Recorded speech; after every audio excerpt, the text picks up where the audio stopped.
we are going to get back into it and explore Brookhaven Hospital.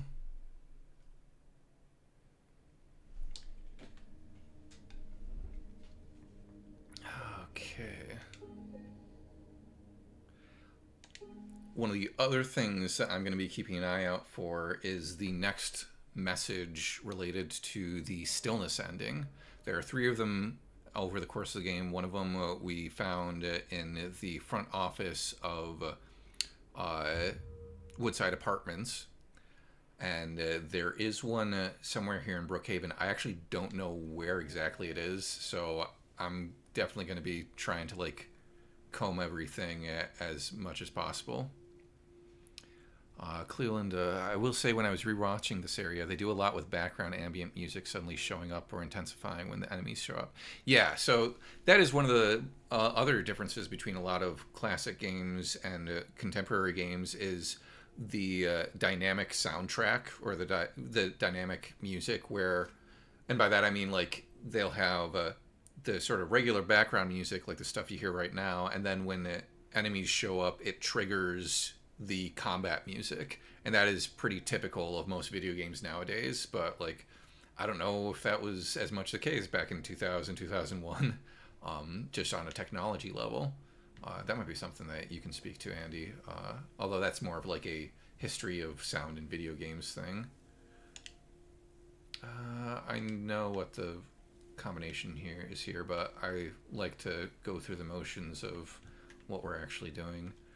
So let me check my notes really quick so that I remember what we're doing here. Why did you go over there? That's weird. Okay. Yeah, we've got memos and stuff. Yeah, I didn't have too many notes besides stuff about the music for this, so let's just get into it and see what happens. Okay. Oh, come on. Don't you do that to me, computer. I think it's my fault that that's been happening because there was a point a little while back where I accidentally ran over the USB cable for my controller and it may have bent it out of shape. And then I bent it back into shape and I was still able to use it, which is good. But now I run into this every so often where, like, if I'm not holding it right or something, or if the wire gets pushed a certain way, it's all, hey, what's going on here? Okay. So we've got the nurses in training. We've got the Dr. Hughes and Dr. Atkinson in the garden. We've got pool, pharmacy, doctor's lounge. Let's go take a dip. Oh, the store is already open. Cool. Yeah, I'm also going to be doing my usual thing of like scouting the perimeter to make sure I don't miss anything. Okay. Come on. Give me a break here. Okay. Got some pills in the toilet. Okay. I'm assuming those are pills. I think that's what they look like. And we don't have the key for the inner ward yet. I'm sure we'll get to at least the inner ward tonight. I'm hoping that getting upset that his controller disconnected is some of my favorite memories. Okay. Oh, man.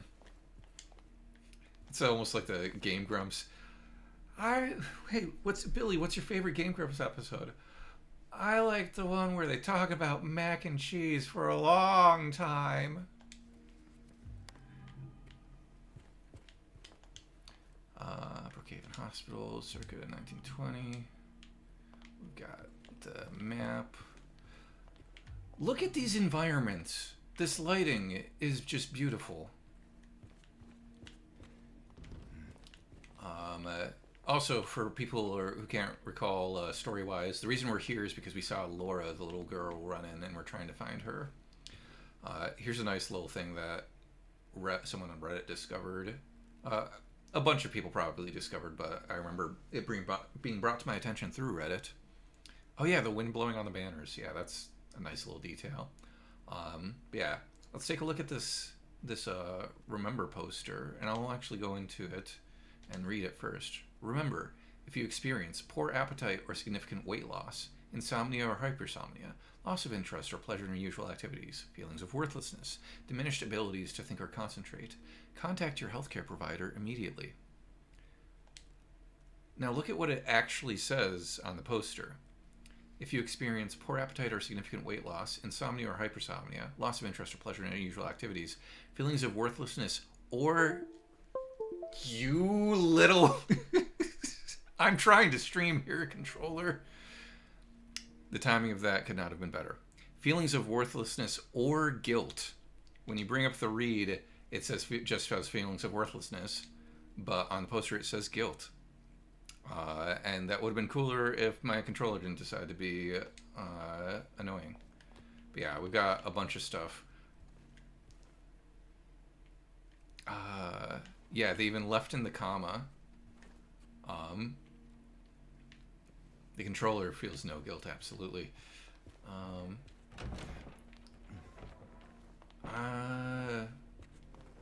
gonna do this the way that they kind of expect you to, where you try to go up to the second floor first.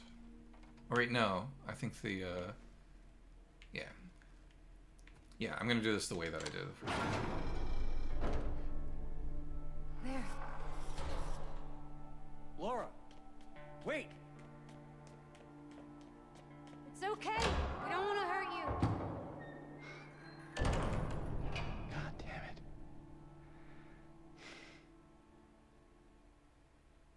Why would she run from us? I don't think she likes me very much. But why? I don't know. But why, James? Why? Why is she drawing you in the form of like a wolf or something, hunting down the little bunny rabbit? And then we've got also the butterfly there, which you actually pointed out to me, Cleolinda. Locked door. So this poster we've seen a few times around. It's for like the alcohol anonymous or like support group thing. But one of the things I kind of like about it here is because of the way that things are kind of covered up, all you see is shatter your life, which one is interesting on a thematic level, and two, I really appreciate being on the opposite side of shatterproof glass. And if it was more prominent, one could almost mistake it as a clue of like, oh, I need to figure out a way to shatter the windows here, but that's not what we're doing. We just got to find a key. And then we've got stairs down to the basement, which we also don't have the key for yet.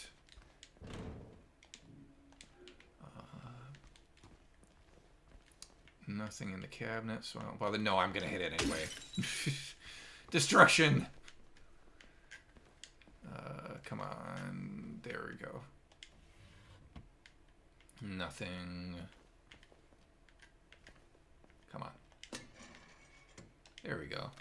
Some bullets. How am I doing on bullets? Oh, I've got plenty of bullets. We're long on bullets. Okay, so now we gotta solve the puzzle.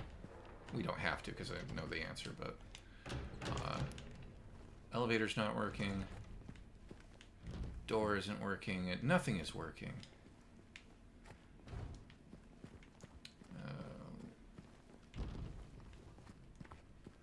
Blocked in all direction. What are we to do? Vandalism. What was that? Oh, Maria. Sure. Better stay on your guard. Don't worry. We don't need to worry about that until we get to the basement.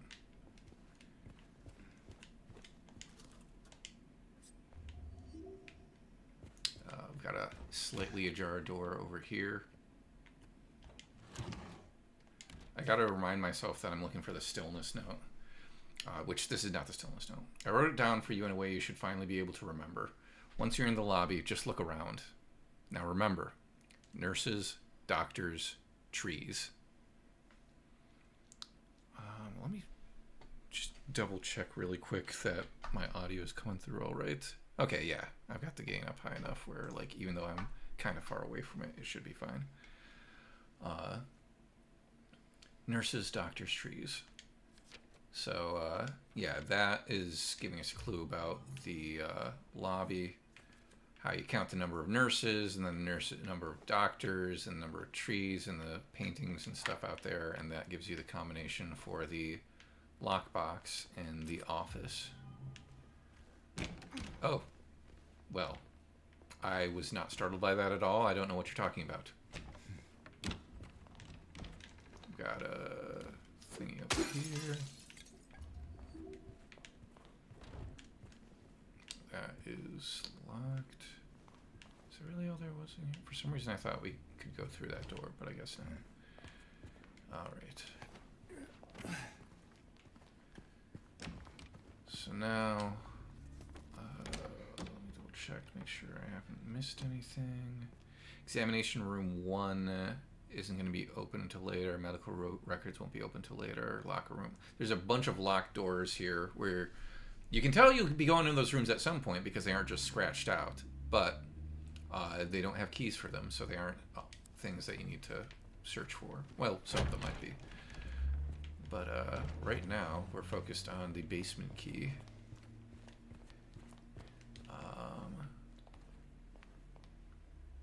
I feel like this map looks closer to the map from the original game.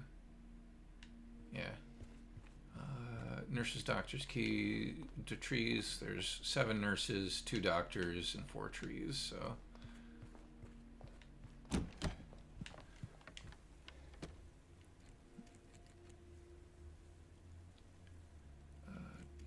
doctors, 4 trees.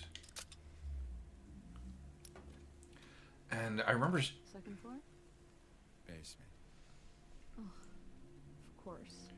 That is a reference to something else, and I can't remember what it is. Like, someone in a video or something pointed out, oh, that's a reference to the second floor basement joke and such thing. I head out, Ian. Have a great night. It was awesome. Thanks for stopping by, man. Appreciate it. Talk to you later. Let's go here for save.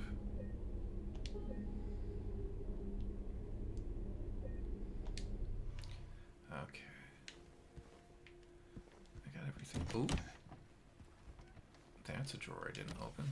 And there's nothing. How dare you? I got all the stuff in this area. Cleo's got stuff to say about this stuff, these like brain diagrams and such. So definitely keep an eye out for her stuff. Oh, this is one of the notes I need. Okay, this isn't one you pick up, but I wanted to look at this one again anyway because it kind of sets up the arc for Brookhaven Hospital and the notes that you find here. The director requested the files of the 3 crucial patients. You know which ones. Could you please bring them to his office? So these are the 3 patients that we will kind of follow the stories of as we progress through Brookhaven. But right now we've got the basement key. We've got some. This place feels so empty. More than the other places we've been. Yeah, I wonder why that is. I mean, when it comes to liminal spaces, the bigger the space, the more empty it's going to feel. Hey, Amat, welcome to the stream. How are you doing tonight?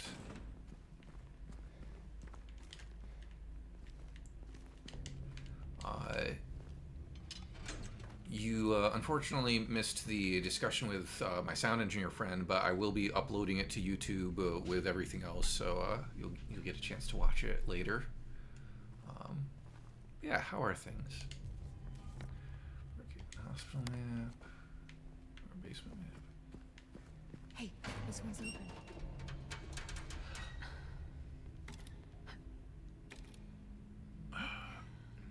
doesn't work. I wonder if that's meant to foreshadow the end of Brookhaven. Her trying to pry the elevator door open and everything. Pretty good. Ransom errands took longer than expected. Sorry.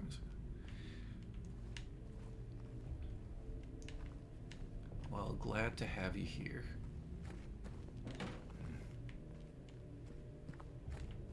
Also, that might be the elevator door? I don't know.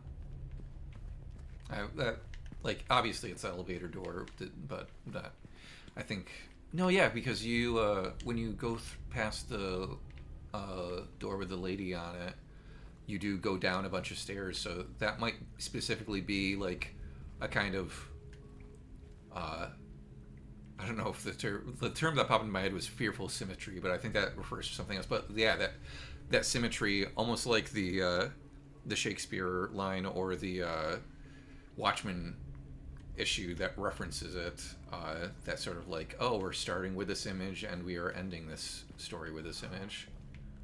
Generator. You think you could get it working? Might get the elevator running again. Okay.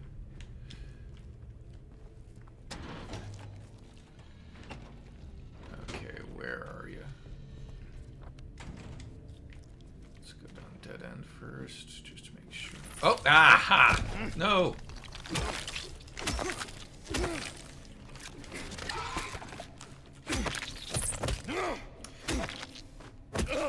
Okay. Anything over here for our troubles? A health drink that I'm probably going to use pretty soon. Okay, is this another dead end?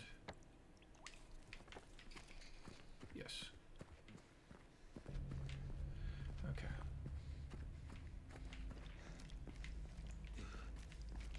So yeah, like I was saying before, I don't have as many in-depth things to say about the music in Brookhaven.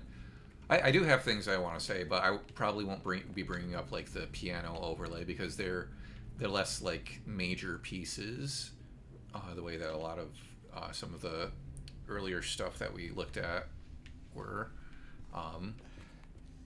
But they're also mostly new pieces made specifically for the remake. So that is one of the exciting things about them. Like every time, that's been one of the things that's been most exciting for me about the new Silent Hill stuff coming out. Beyond just like, oh, it's a new game. It's like, oh, there's new Akira Yamaoka music to listen to. Sweet. Like when Short Message came out, it was like, oh, 3 hours of new Akira Yamaoka music? Awesome. Okay, so yeah, we gotta go up there, but I want to explore stuff first. More of those things. Where do you see it, Maria?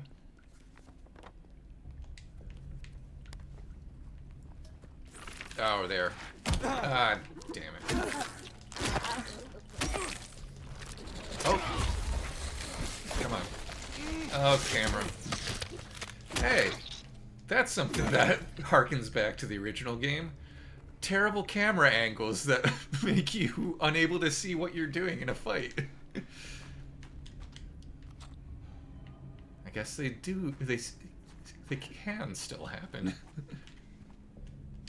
Man, I'm doing terrible with this combat, but I'm also trying to. Ah! Nope, nope, nope, nope, nope! Don't you dare!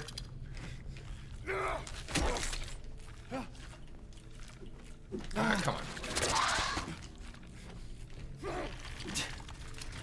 Oh, damn it. Oh, and I turned my... I'm not on it tonight. Okay. There's the empty fuel can. Now we can go fill it. Seriously, I'm just wasting... Oh, wait, no. I'm good health-wise. Okay.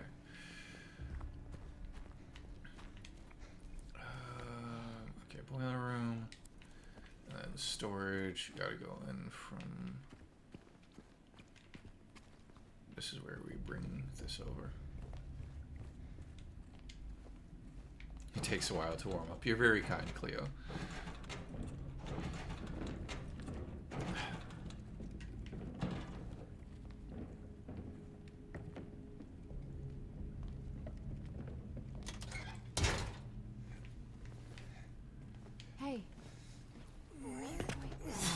going to advance the plot. Don't worry. I'll be right back. Or solve a puzzle.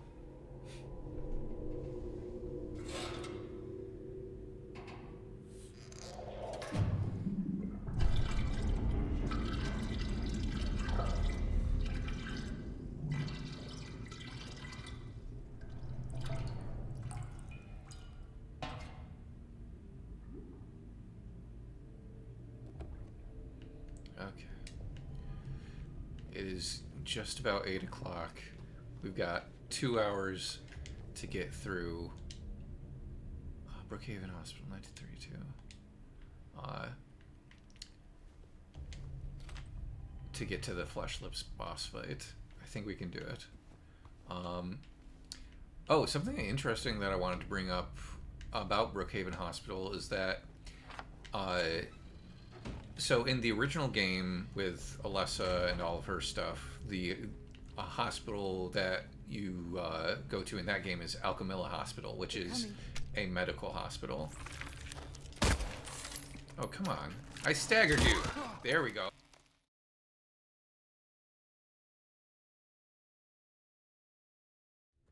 You.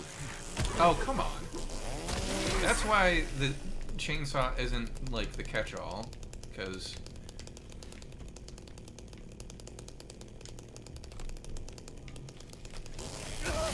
no, you don't. I was ready for you this time.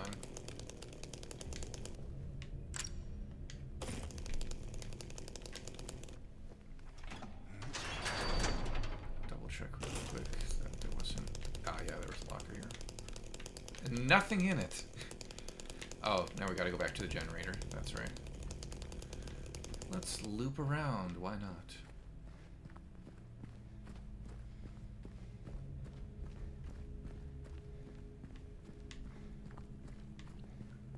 We're fine. We're chill. It's all good.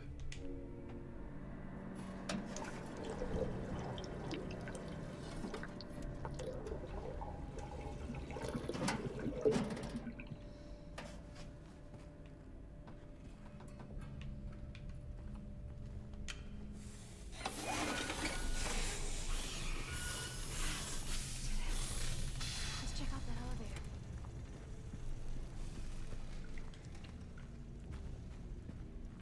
Did I get everything in this room?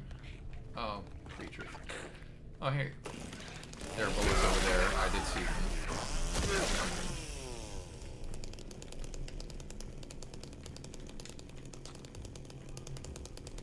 Okay. Okay. Generator on.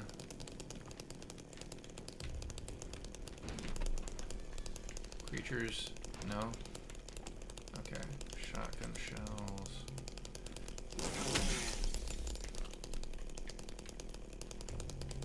Okay, now that we've gone through this, I'm going to switch back to the pipe so we don't just have running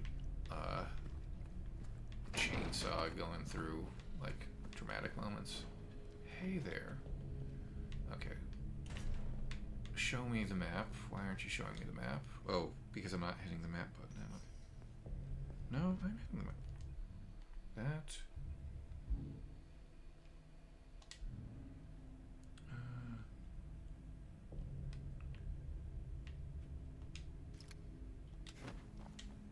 For some reason, it doesn't want to pull up the map.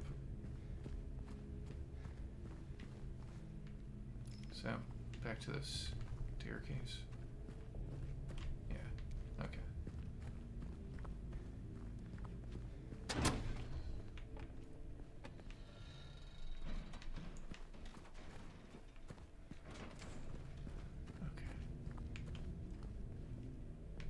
Maybe it's because it's like, just get in the elevator and then you can use the map. We are about to get a cutscene with a nice little piece of music that I believe I have identified as Wistful Refrain, one of the new tracks, and it's got like strings and piano. I believe the technique that the strings are using is called hold on. sul ponticello or sul pont. It's a style of string playing where, like, I don't have video, so I can't give you a visual with my hands. But if you picture a cello and you've got like the long neck, the big body, and you've got the bridge, which is where the strings are like raised up over the body of the cello. Sul ponticello, I believe, and this isn't just a cello technique, even though it has cello in the name. It's a technique where you play with the bow very close or like on top of the bridge, and you hear it a lot in horror movie soundtracks because it gives you like, you still hear the notes, but you also get this kind of like scratchiness, and like you get some like harmonics almost that give it this very unstable quality. So keep an ear out for that in the next scene.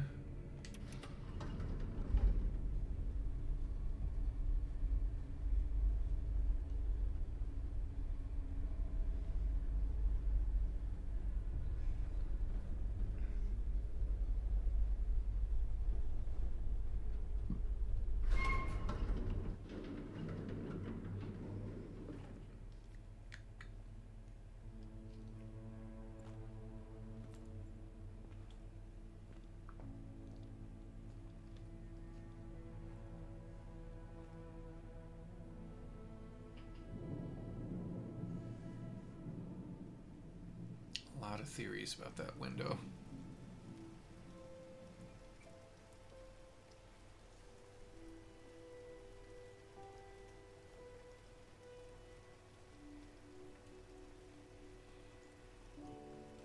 I've talked about discordance before. Maria? There's our first non-diatonic chord. Discordance.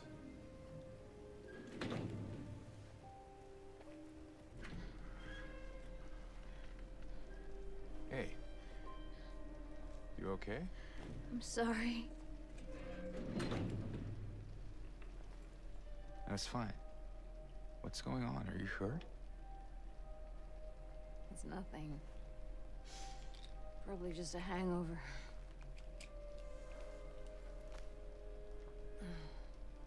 Maybe you should rest. Yeah. Okay.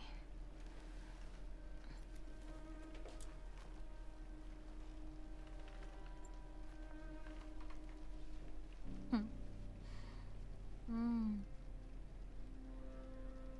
So comfy. I'm gonna go look for Laura. I'll be back as soon as I can. James?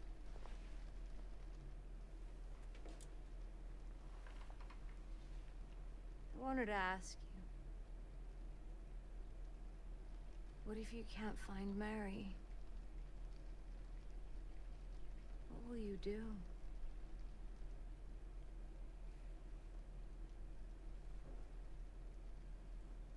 I haven't really thought about that.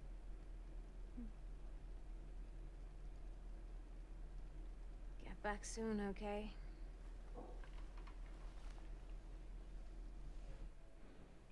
Yeah, James non-reaction. Oh, there was the breath. I remember you bringing that up, Cleo. The Mary's final breath. This was another spot where you hear it. In the right speaker. But yeah, one of the things I just thought about, Cleo, with James's non-reaction to the whole situation there with Maria. I almost wonder if that's what the note at the beginning of The Otherworld Brookhaven is speaking to. Like, you find that wheelchair with a note that says, like, patient number 3141, symptoms hyperfocus. And initially I took that as, like, maybe it's just making a kind of meta joke about the player, like, you've been focused so long on this game. But maybe it's talking about James and saying, like, you are so hyper-focused on finding your wife. I can fix that. Okay. Oh, this poster. Take care of what matters most. Leave the rest to us. Toluca Palliative Care Center.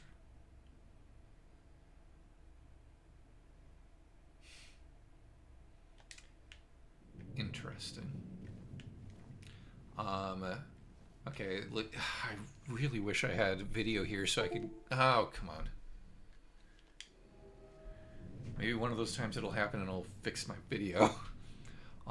But yeah, I kind of wanted to get all, like, Pepe Sylvia here. Like, do we want to talk about the window? Let's talk about the window. I want to talk about the window. So when I first saw this scene, this is a new scene, a new, like, moment for the remake. I saw a broken window on the second floor of a mental institution, and my brain immediately went to, oh, someone absolutely jumped out that window. Upon further inspection, the glass is broken from the outside coming in. So my assessment may not have been entirely accurate. Maybe it relates more to the fact that, like, it's raining outside, and maybe there was a, like, heavy storm that broke the window, and, like, we don't see in here the evidence of, like, maybe a tree branch or what caused the window to break. I think on a symbolic level it can mean a lot of different things. It could still be that, like, oh, maybe this is the place to run, to escape to, that gets alluded to with the themes of suicidal ideation. Cleo and I have also talked about how the rain harkens to James's otherworld, James's, like, visual motif, and the in water ending. If Angela is fire and Eddie is ice, then James is water, and the rain. We also talked about how, like, I remember one of the things that I've talked about this before. I think Masahiro Ito brought up how with the fog in the remake, he wanted the fog to reflect James's mental state. And if we want to extrapolate that to, like, weather in general, like, maybe the rain just represents James's sadness. Like, maybe he's in a hospital again. Yeah, this is a mental institution rather than a medical hospital. And that reminds me, I don't think I completed my thought about Brookhaven and before. But it's still a hospital, and maybe it just reminds him of late nights spent at the hospital with Mary, and death yet again. But the thing that I was going to bring up before about Brookhaven Hospital and Alchemilla Hospital is the medical hospital you go to in the first game. In the movie, since it's retelling the story of the first game mainly, they go to a medical hospital, but in the movie it is named Brookhaven for some reason.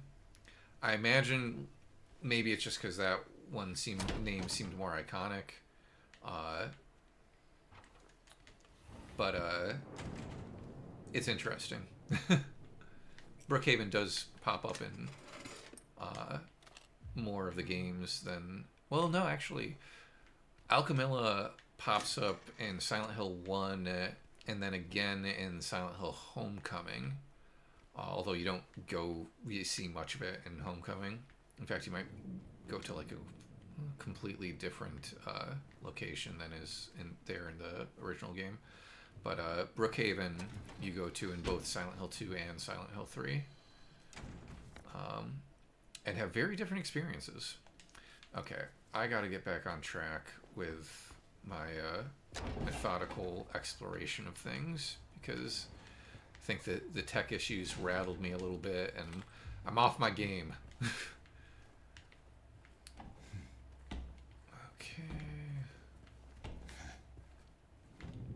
Because again, we are looking for a particular note, not one that you pick up likely, but one that is just there, that relates to the stillness ending on New Game Plus. Oh, thank goodness, a save point. Okay. You know what? I'm gonna save, and then I'm gonna see if I can unplug it and plug my camera back in and get that working.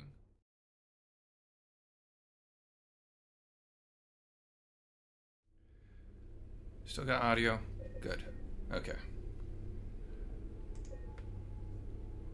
We just saved. We're in room C3. Okay. Show must go on, as they say in the theater.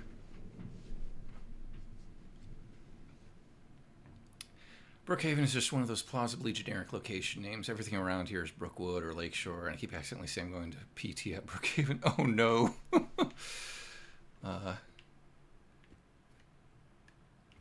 I imagine that would be alarming to anyone who is familiar with this game. Yeah, and I'm pretty sure there are like real Brookhavens in existence. Like if you Google Brookhaven, you'll get Silent Hill stuff, but you'll also get some actual places, I'm pretty sure. Let's go check on Maria quickly, because I know that there is another piece of music that happens. Sorry, I just need a moment. When you come back later and check in on her. I'm just tired. I don't know if we need to do this first to kind of trigger that. Okay. Nothing there.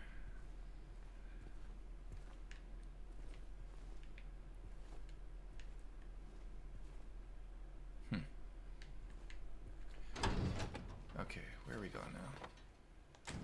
Let's start with the director's office. Did I check out this poster? Yes, that's the palliative care one.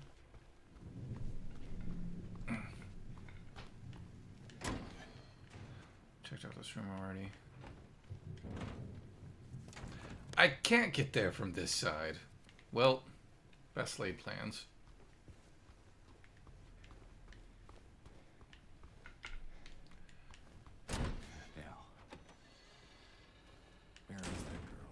And this is where we get our first nurse. There's some really beautifully staged moments here in Brookhaven. Come on. You really gotta, like, hit him right in the knee if you want to get that, if you want to stagger him. Oh, come on.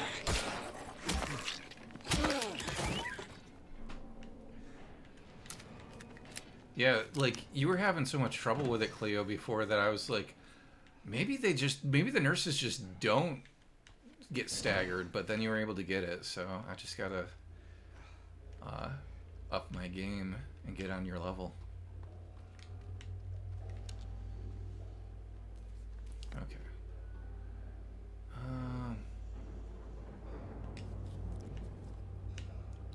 Okay. I'm gonna start with the left side of things. Oh, do I need to give you health? Also, I love how every time anyone plays this level, they're like, oh, it's a hospital, so there will probably be lots of health stuff, and I'm almost positive there's more ammunition here than there is health stuff. Which is hilariously ironic. I don't remember exactly what this glimpse of. I think there was a note. This was what like a downstairs office looked like in the original, if I'm recalling correctly. And there's a note that you can get here. Something I want to point out, audio-wise, is this almost like it always makes me think of like an iron lung or something. I think you did get that glimpse, Cleo. I'm pretty sure you did. But yeah, this almost like breathing type of noise in the soundtrack. Let's go see if we can get in here. Okay, no.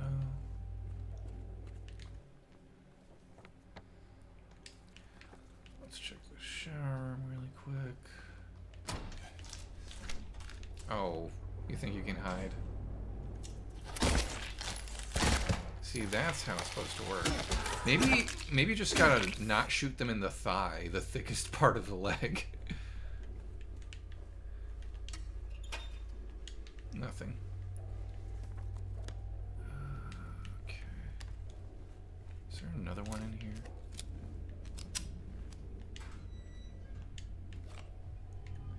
Check this door. Oh. Oh, I see you. Is there anyone back here? No. Sir?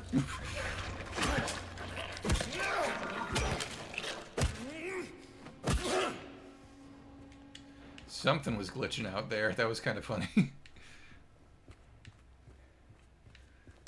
Oh, there's the other one. I knew you were there.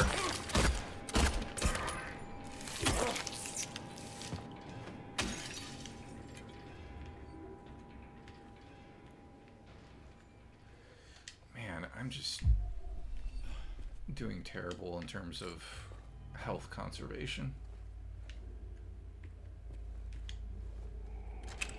Oh, I had that key. Okay, so we've explored L2. Let me make sure I didn't miss anything in here.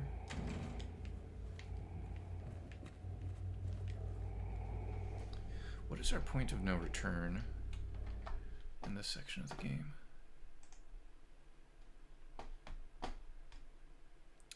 Going any further towards... Okay, yeah. Laura is our point of no return. That's what I figured.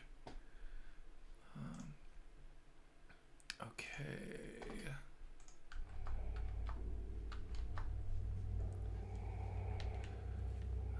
Anything useful in here? Doesn't look like it. Useful in here. I got that already. Okay, let's go. Let's go back down through the shower room. Beautiful creaky door noise.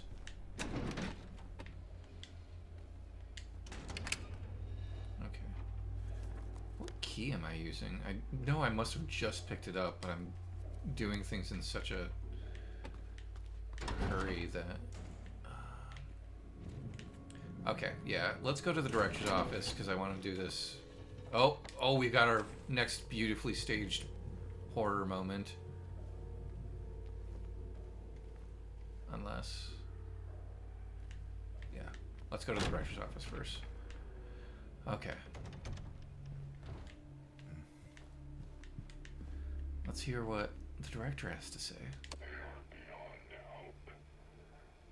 That's what they keep telling me. My 3 patients. My 3 hopeless cases. But I do not believe it to be a matter of hope. It is a matter of diligence. Discipline, trial and error, of being as bold as one can be, to go as far as one needs to. I will find what it is that truly ails them, and I will cure them. Quite interesting. The director, at least in this form, is kind of a new character that they introduced for the remake. Perhaps the one in this picture? Probably not. That looks like much older than the 80s. Maybe not. I don't know. I'm wasting time. He is voiced by Luke Roberts. They don't list him in the credits on the American credits, I think, but on the Japanese credits they do list him. And so that was how people figured out. And it's basically just him pitched down. Like they can't... I think you asked this, Cleo, in an email today.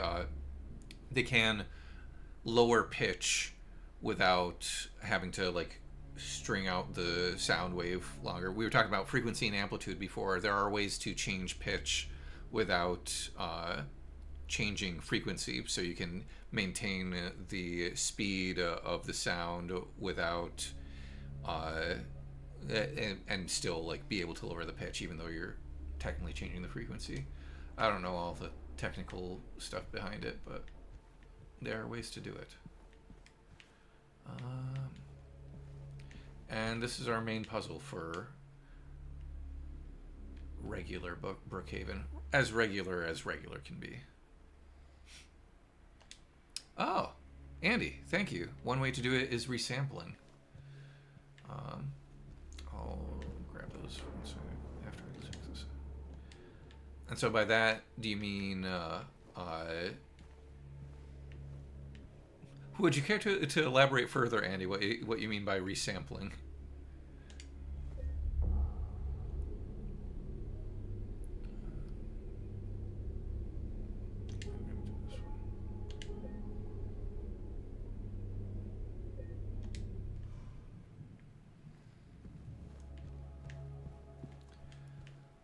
So we've got this hand here that we need to get 3 bracelets for, and therefore the 3 crucial patients.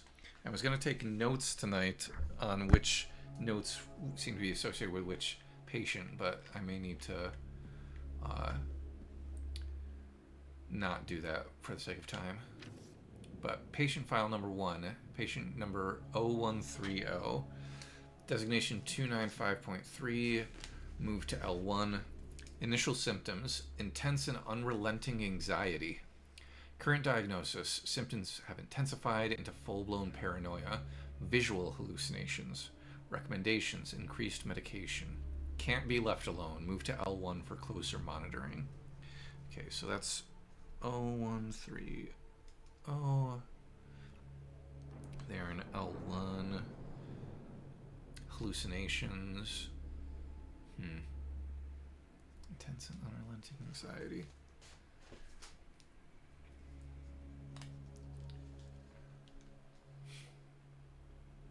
Because supposedly each of these is supposed to connect to James, Angela, and Eddie. Patient number 0090, designation 298.0, room number D1, initial symptoms, sensory delusions, current diagnosis, insomnia. Refuses food, water, delusions persist. Recommendations, forced feeding and hydration. Bathing required to be carried out in the treatment room. Sleep medication, constant surveillance.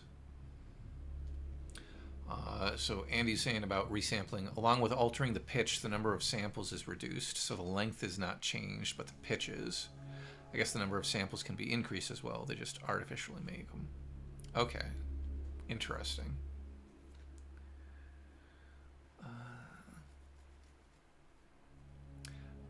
Okay.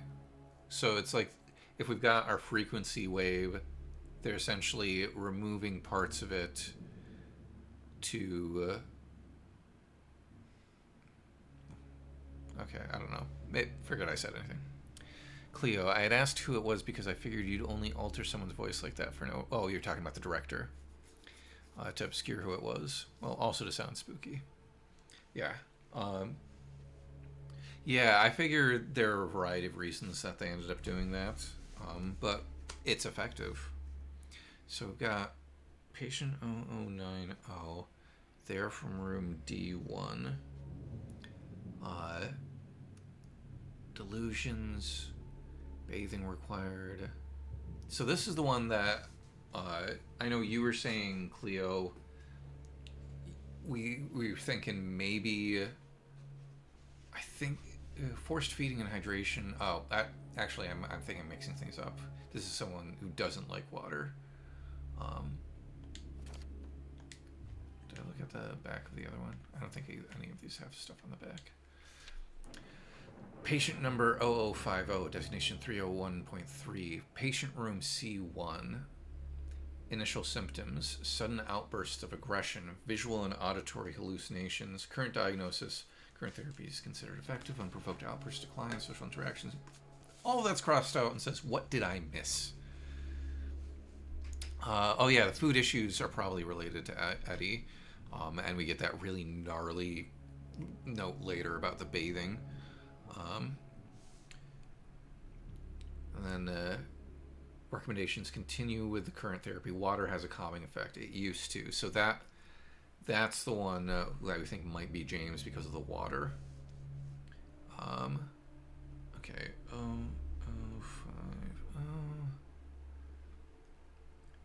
Room C1.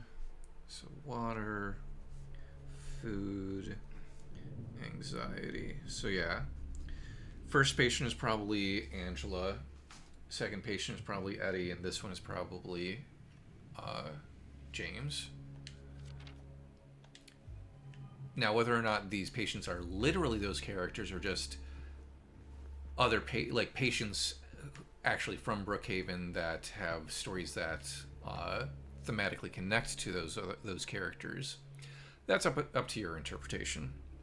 I keep looking at my webcam as if you guys can still see me, and you can't, and it's making me sad. But let's keep going. So, C1 is one of the places. Yeah, that's the closest place. C1 is the James patient, the water patient.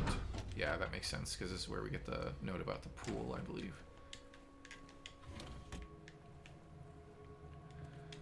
Okay. We've got water, we've got the boat, we've got a bird.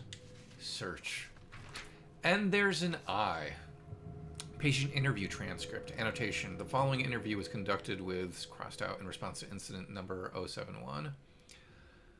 I wonder, can you? It almost looks like it starts with an E, but who knows? I remember lying in water, empty, and then I felt him. Felt him stare. He was close. Very close. I had to get out. Had to get away, but he followed. He kept staring, so I made him stop. Now I'm empty again. Can we go back to the pool? Lying in water, yeah. See, this is the interesting thing, though, because when I read this the first time, because of all the stuff about, like, I felt him stare, I thought it might be, this patient might have been related to Angela, in the sense of, like, being watched, being ogled by men, her father, her brother, and then, like, so I made him stop, like, killing the person that is watching them. Now I'm empty again. Can we go back to the pool? But yeah, it may be a situation where they're, like, mixing elements. Although I'm interested to hear what you might have to say about, like, what that watching might mean for James, if this is more of the James patient. Also, I remember you bringing up the I. I don't know if the I is related to the order at all.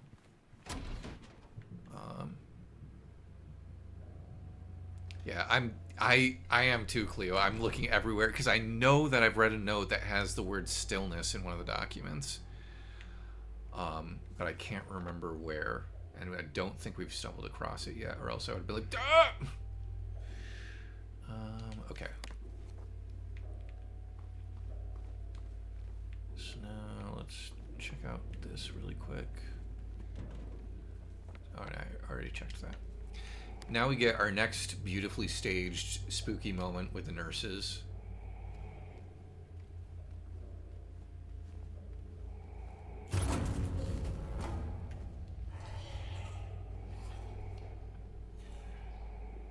It's so fucking good. Okay, let me see if I can... Oh, come on. There we go. Let's see. Oh. Wow. Maybe just the first few, they're like, hey, we don't want you to stagger these ones. We want you to actually fight them.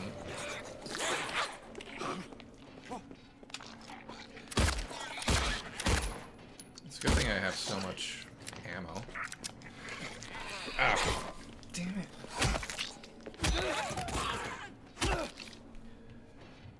Okay, I'm using a syringe.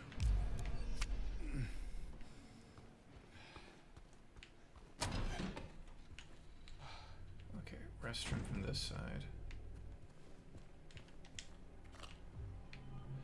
Can I unlock this now?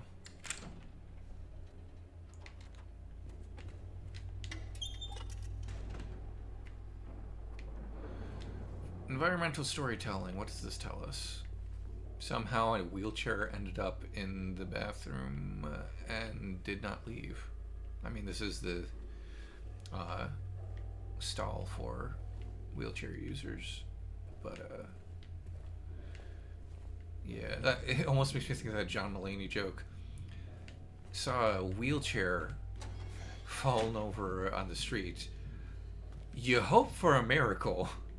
You're pretty sure it's not. It wasn't. Come on. Creatures? No creatures? Okay. I love the sound of rain.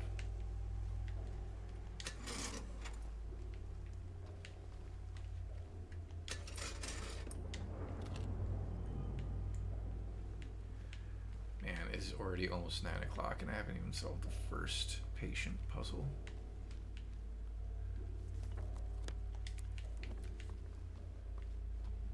There were extenuating circumstances.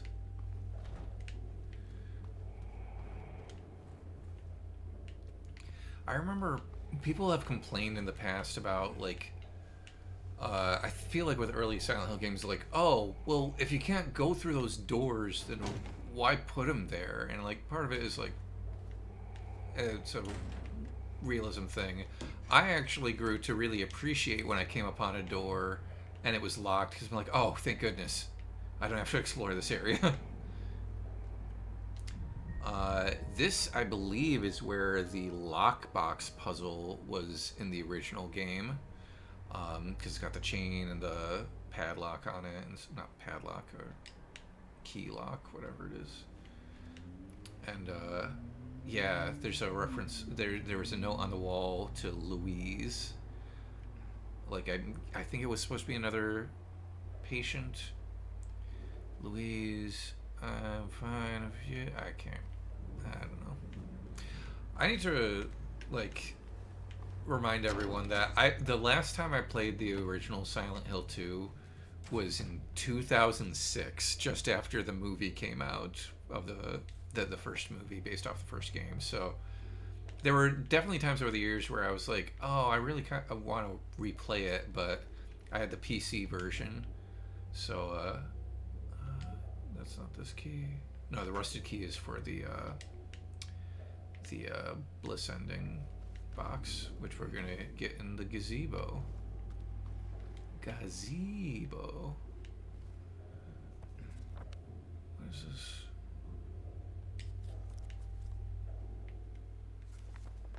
Women's locker room. Oh, this is where we get the bent needle and the shotgun.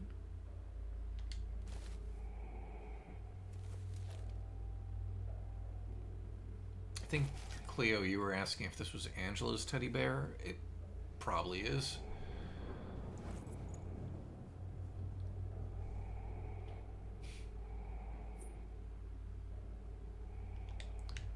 Okay.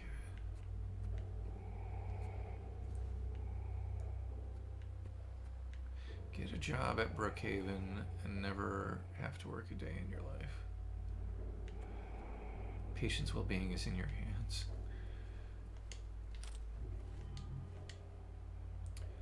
Got the... Oh, what is the... It's a caduceus, right? The staff with the snakes around it. I'm paying attention to everything except for the point of this shot, the shotgun. Why is it showing me how to equip the handgun? Are there just weird... Oh, it's... Okay, it's just reviewing. Hey, here's how you do different things. The Oath of Hippocrates. And then there's just a picture of two random people staring at each other that almost look like they could be mirrors of each other. Maybe it's supposed to be a Maria thing? I don't know. They look like nurses close up. I'm not sure. There, patient's well-being. A health. That's always good. Jack.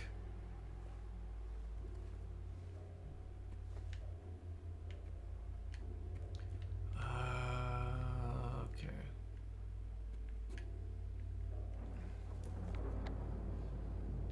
Okay.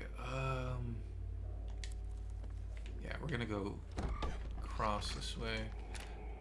Oh wait, no, I don't want that. I want this. Yeah, these ones up here don't seem to want to stagger. Oh, there we go. Gotcha.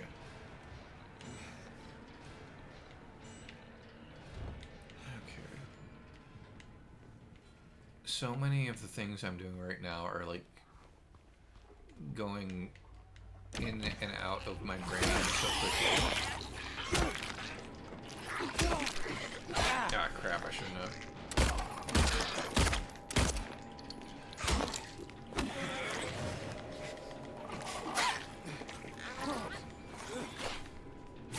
Ah, come on.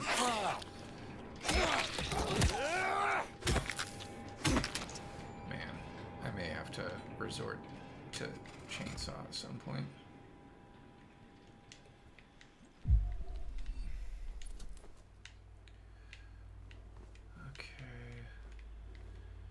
Again, looking at, I think the next stillness note is on like a desk somewhere. So I'm like poring over every desk hoping to find something. And I'm pretty sure it's in regular Brookhaven, not Otherworld Brookhaven. Okay, there's the key to L1. That will at least set us on the path to getting the first bracelet. I think I remember, though, from watching you, Cleo, like, after you get the first one, that things go pretty quickly with the other two. Or maybe I'm remembering a different run-through I was watching. Like Hollows or something. Is there nothing else in there? I maybe did get health or something. Again, my memory is like a sieve right now.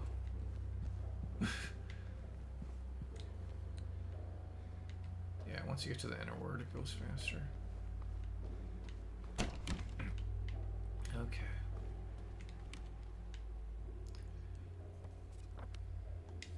Treatment room. Can we go in there yet? No. And we are not going to go up to the third floor yet, because we now have the key to L1. Unlock this. Can I unlock this from the side? Yes. I also just straight up haven't explored the common area yet. And I'm not going to, because I have the key to L1. Which I need to use from the other direction. There we go, frame rate.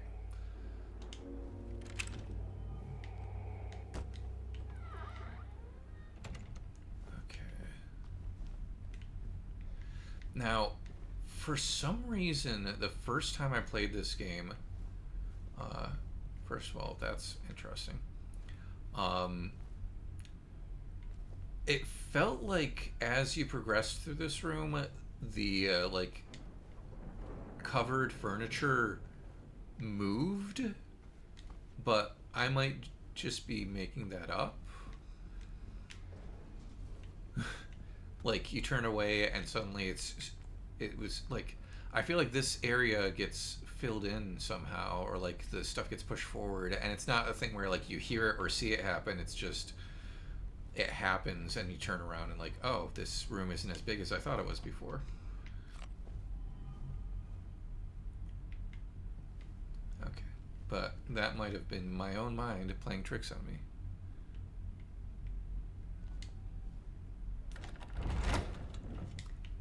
See, that's part of it.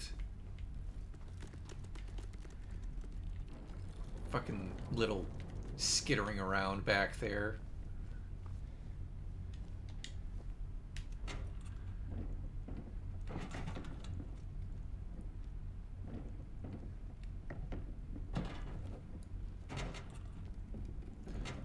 Also, I feel like the note that you find in this room makes some reference to the bed in the corner, which is why I wanted to acknowledge that.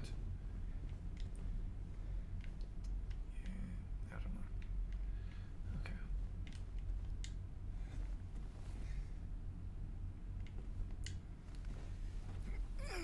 Okay. Okay. They brought in the girl today. Poor thing hasn't said a word. She just sits there, head in her hands, sobbing and quivering. I moved her to the corner bed. She seems to have calmed her down a bit. She even smiled at me, I think. That's why I brought up the corner bed. The corner bed is now up against the wall. There's nothing else in that room.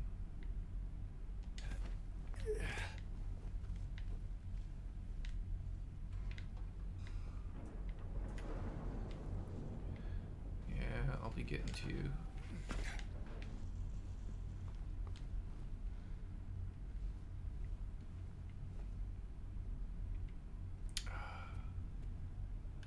There's a little tent back here.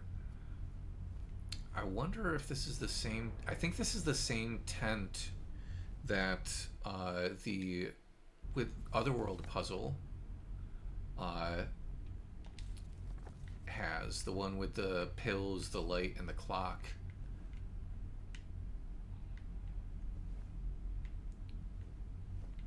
And you find the note for that puzzle underneath the tent there. Yeah, so what is, like, one of the things I did want to bring up, that I've been bringing up with Brookhaven is environmental storytelling. What does all of this tell us about what something in this room? It's like, okay, someone made a little tent for themselves here. Was it that girl that was referred to in the note here?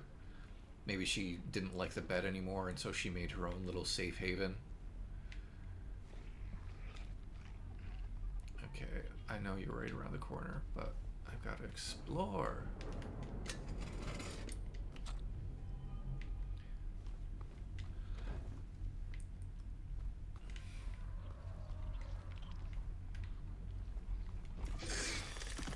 Oh yeah, you skitter down. And now comes one of the most, like, genuinely unnerving moments in this game for me personally on just a pure instinctual level. I am slightly claustrophobic, and the moment that happens here, like, every time I watch it, I'm just like, nope, don't like this. But we must progress forward.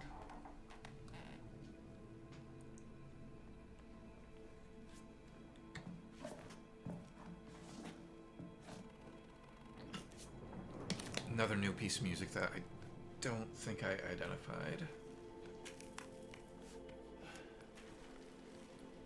A lot of these pieces are less melody driven, so it's tougher for me to remember what's what.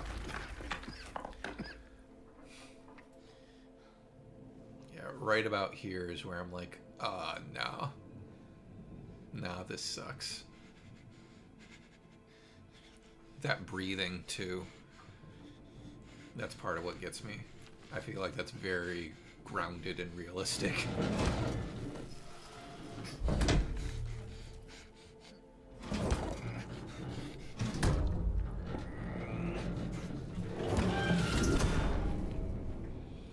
And then we can breathe.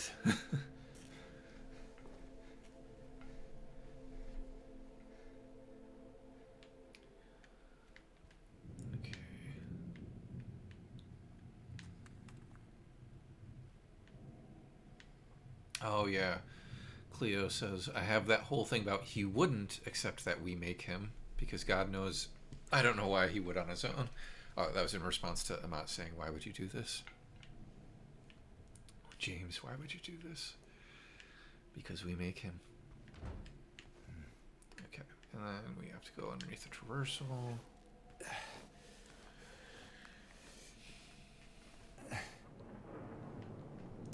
There is a creature in here. It comes out from over here. Glimpse of the past.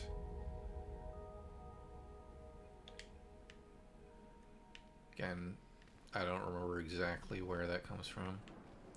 Oh, the jump scare creature bursts through the door so that we can leave. Why won't they help me? Why do they keep me in here with him? Let me out. This is the stuff that I find so heartbreaking. It's one of the things I keep thinking about when you look at the memos in this game and compare it to like notes and stuff you'll find in other games where there's something so deeply grounded and human about them. Even stuff like that where like part of it is like I feel like a lot of other horror games lean into like, oh, we're trying to make this as spooky as possible, and so it'll just be out there. And like Silent Hill definitely does that too. But then it also has stuff like that where it's just like, yes, it's dark and it's spooky and stuff, but it also just is like sad. Like this poor patient.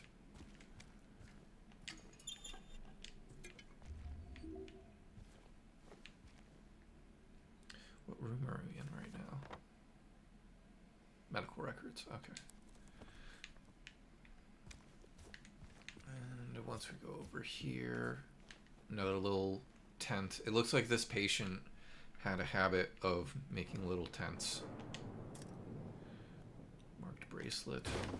And there's the jump scare.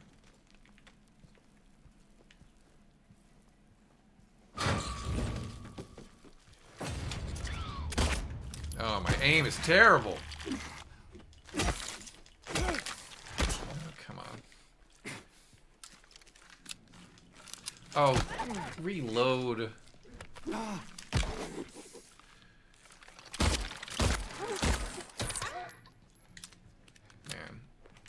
my combat tonight has just been piss poor.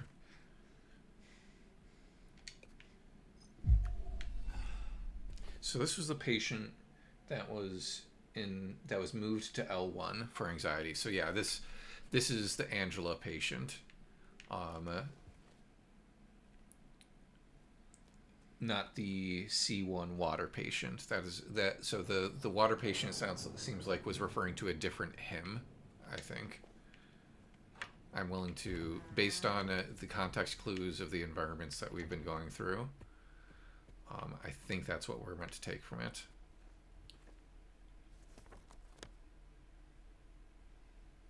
Pool patient is not tent patient, as I will refer to them apparently. I'm going to quick save because we've been having enough tech issues tonight that I just want to be good about that.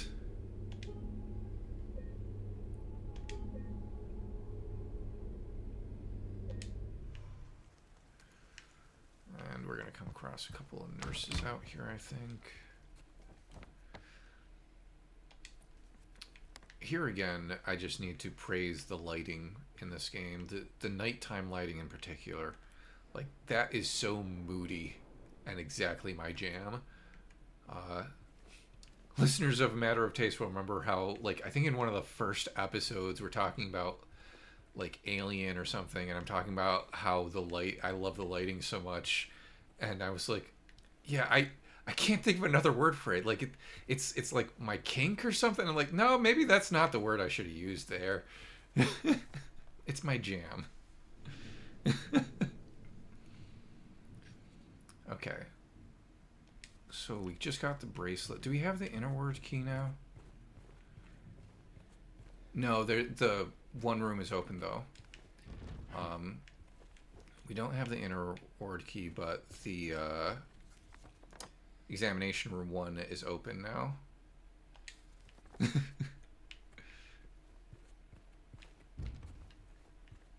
Yes, your aesthetic. I was also 23 when I was recording that podcast. Okay. What happens here? Oh, do I need to put the bracelet on the arm? No. Am I missing something? Did I pick up an item that I'm just forgetting about?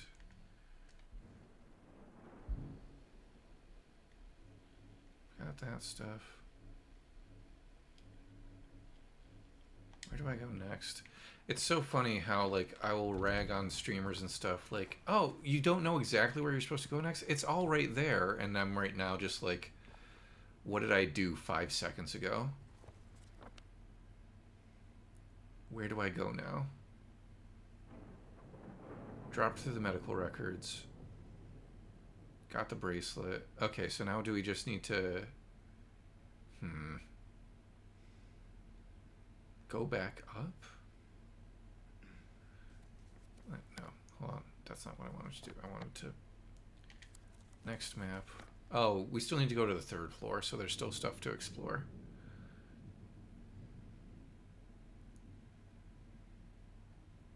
Okay. And yeah, now we actually, it looks like we shouldn't be able to get back into L1. So yeah, I think I imagined things when I thought the furniture around there moved. But yeah, we got to go to the 3rd floor. So let's take this up to the 2nd floor.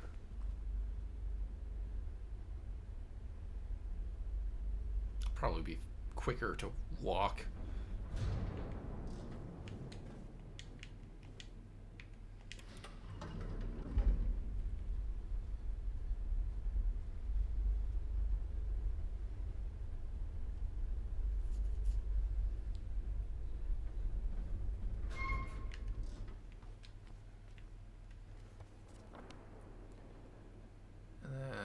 Gotta go all the way over there. Let's go through the common area now that it's unlocked from this side. And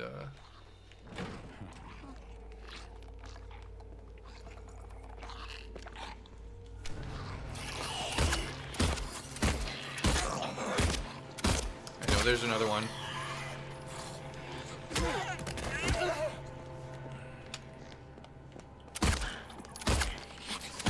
Oh, don't you dare get back up. Motherfucker.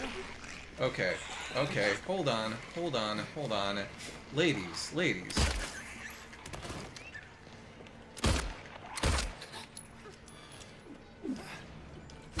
There's only so much of me to go around. Oh my gosh, another one? No, you're getting back up now. Fuck you. Get out of here with that bullshit. Okay.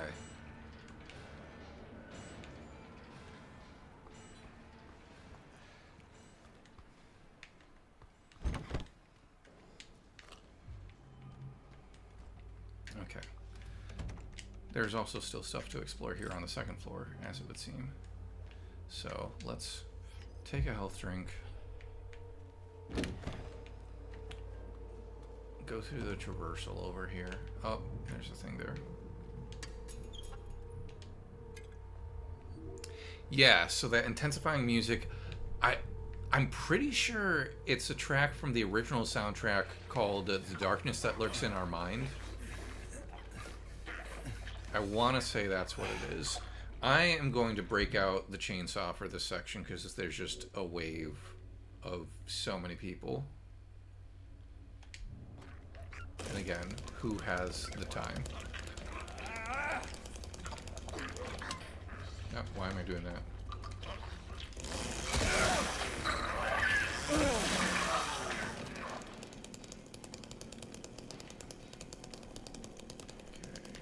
What do we got over here?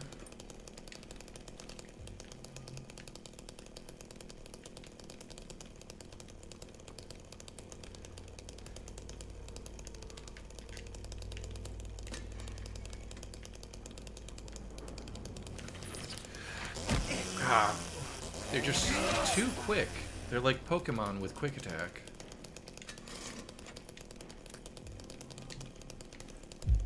Or a magic card with first strike. I would love to see them do... I don't know if there are any Magic players in the chat, but I would love to see them do a secret lair for Silent Hill using the day-night mechanic from Midnight Hunt.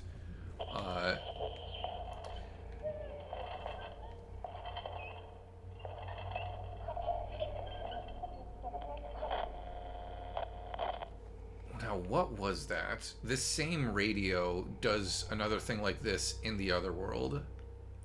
So that sounded almost like squeaky wheels on a gurney and maybe like someone was being pushed along. I don't know. That's my best theory at the moment. Got her drawings.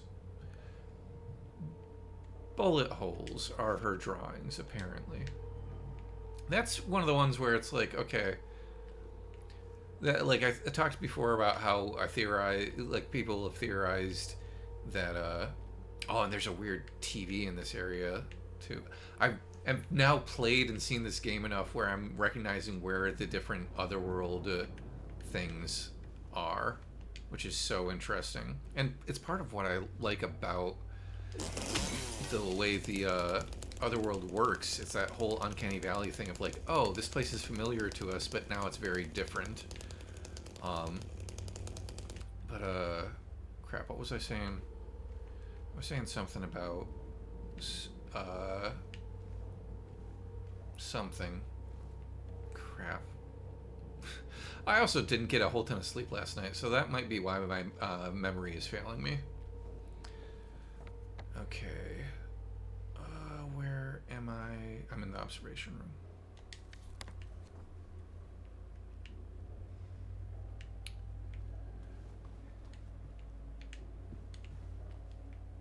But yeah, that intensifying music that happens when combat happens, I'm pretty sure, at least here in Brookhaven, it's the track from the original Silent Hill 2 soundtrack, The Darkness That Lurks in Our Minds.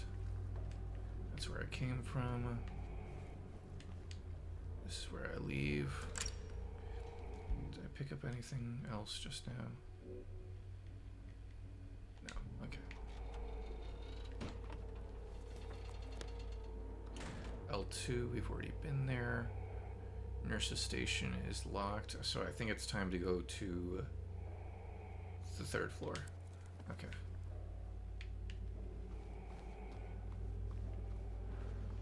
I will mark down the lock over here at least. And there's a note about it. Code has been reset to what we agreed on during yesterday's meeting in the doctor's lounge. Like I said, I don't want anyone writing it down on little pieces of paper for me to find. Be responsible, people. Well, someone, we will find out, was not responsible. Elevator to the 3rd floor is broken. So we will take the stairs. For some reason, as I was saying, we will take the stairs, my brain just went, can we walk?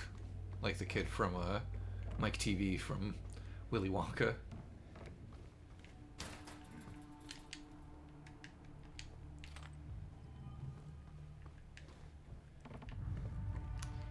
You know, if we stumble upon the stillness note, not the note that has the word stillness in it, but the next note for the stillness ending, that might be a good place to stop tonight.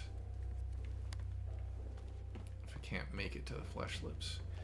We got another Laura drawing, rabbit and bird. I don't know what the bird's supposed to be. I think you had a good theory, Cleo, but for the life of me, I cannot remember it because, as I have stated, my memory right now is nothing. But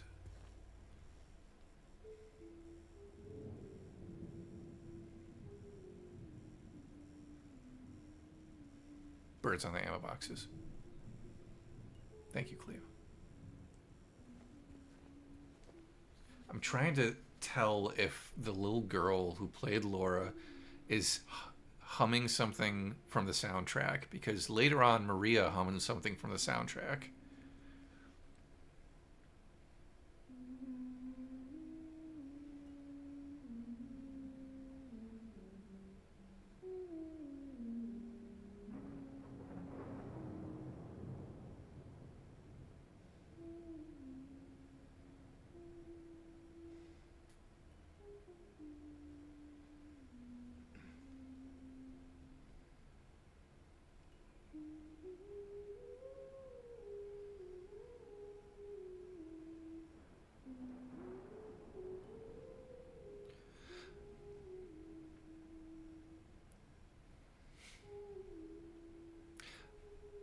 I almost thought it was something for a second, but I'm not recognizing anything. They may have just told her, just hum whatever you want to.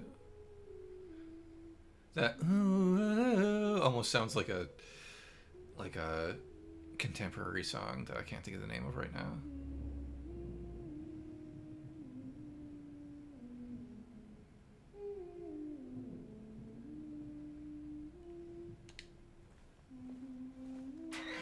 Yeah. Hey, Are you okay? Go away! Don't be afraid. I just want to talk.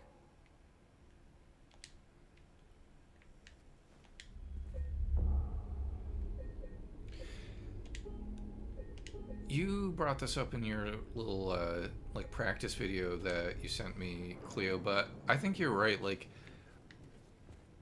James really does try with Laura. Like, aside from a few moments that where it's like, oh, maybe that wasn't what you should have done there, James. He does seem to do pretty well with her, or at least treat her with kindness and maturity, almost. This was a very interesting section for me when I played this the first time around, because it basically turned into a minor stealth mission for me, because I was so low on bullets and so low on health that I was like, okay, I'm going to turn off my lights and I'm just going to watch the patrol and avoid the nurse as much as I can, because I can't kill it right now, and I'm probably going to die if I try to melee it.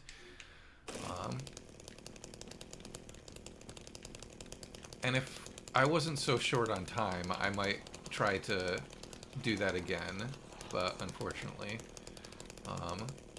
I am short on time, so, and I don't want to waste your guys' time. So we're just gonna chainsaw her.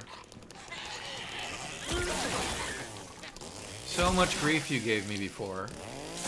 It made this section take like 10 times longer than it will take right now. No, James, the window.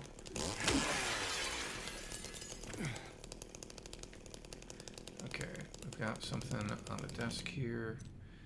Got the key to the inner ward. Okay, sweet.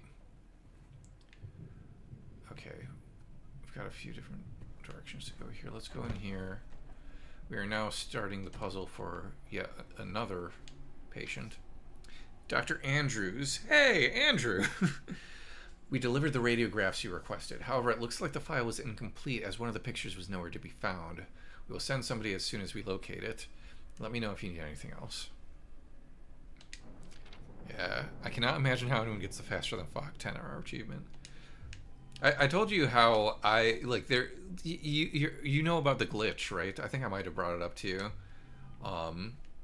With, the,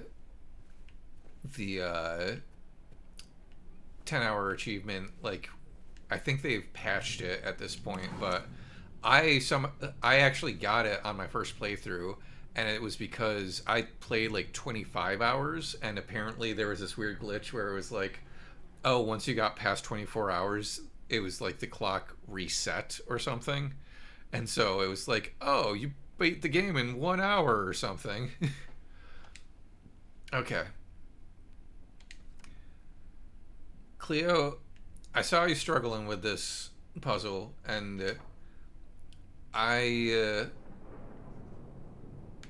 have not had as much trouble with this puzzle, and I don't know if there's a way to, like, any sort of clues you can give me, but I am a very visual, pattern-oriented learner, and so I look at this, and it's like, okay, these two lines line up here.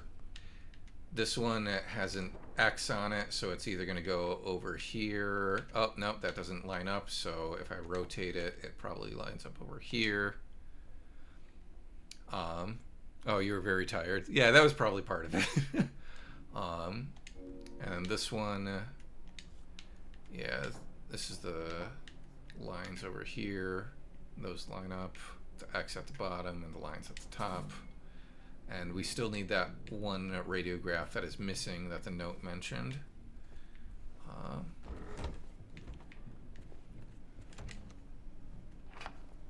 Okay. Anything over here? Health? Health.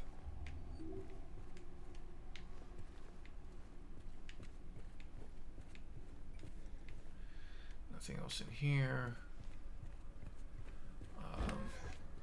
We still need the other radiograph to get the combination for this door.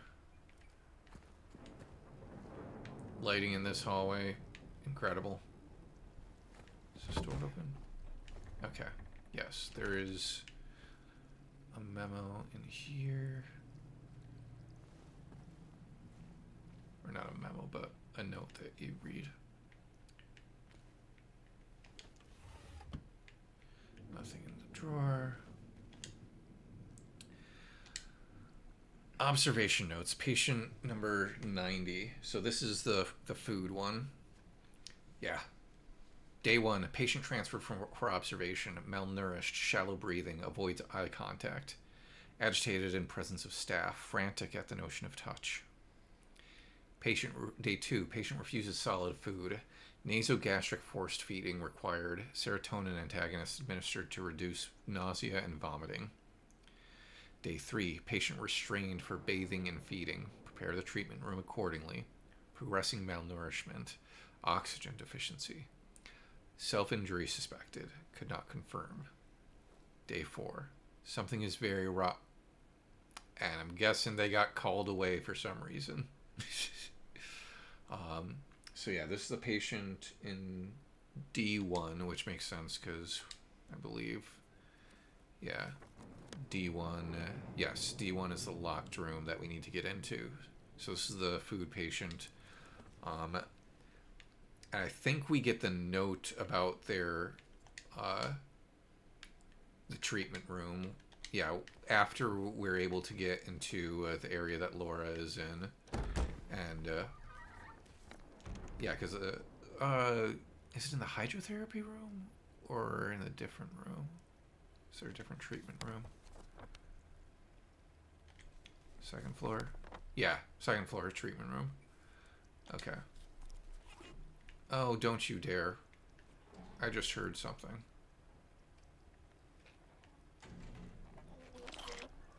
Where are you coming from?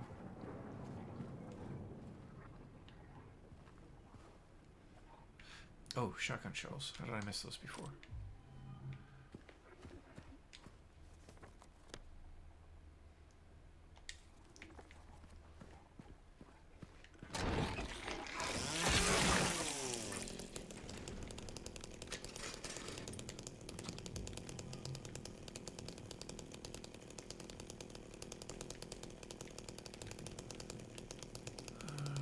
Anything else in here? Just items.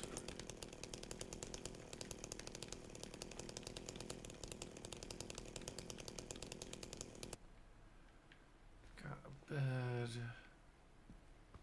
Another bed.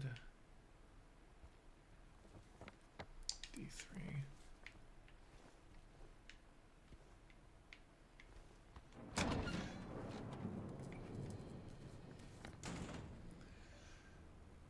Okay. Where to now? Oh, we've got the inner ward key, so it's back down to the first floor.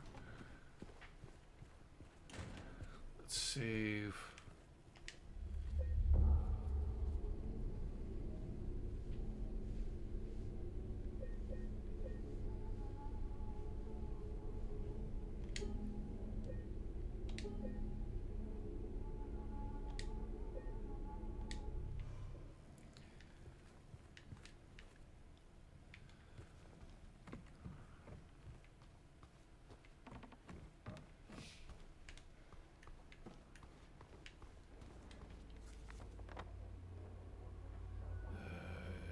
Yeah, we're just running across.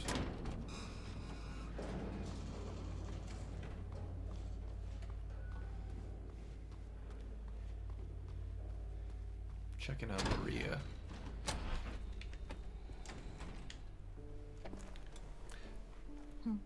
Hey. Any luck finding Laura? Not yet. How are you holding up? I'll be okay. Just need a bit more rest.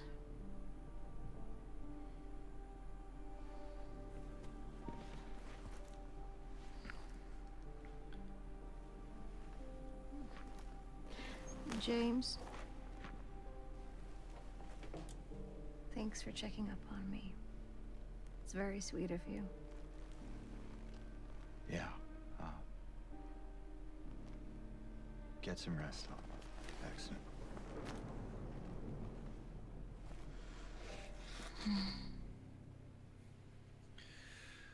Cleo, you said the fuck was that? Was that in reference to the noise I was talking about before or something else? Also, that piece of music, I think I identified as Shadows of My Past on the remake soundtrack. Another little mood piece for the Silent Hill 2 remake. Okay. To the stairs.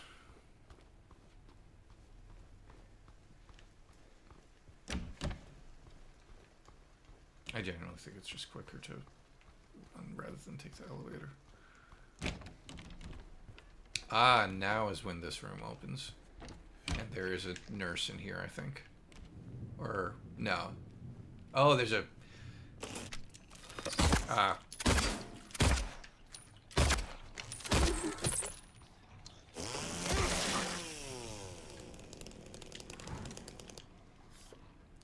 At least she was there. Now, you were saying, Cleo, like, there are so many different ways to emphasize this phrase. Like, what word to emphasize. My personal... The delivery that I hear in my head when I read this is... At least she was there. I almost, like, read it in the same context of that line that Angela says later where she's like, "Your sweet Mary, at least she was." Like, at least she was there. At least I had some time with her. At least she existed.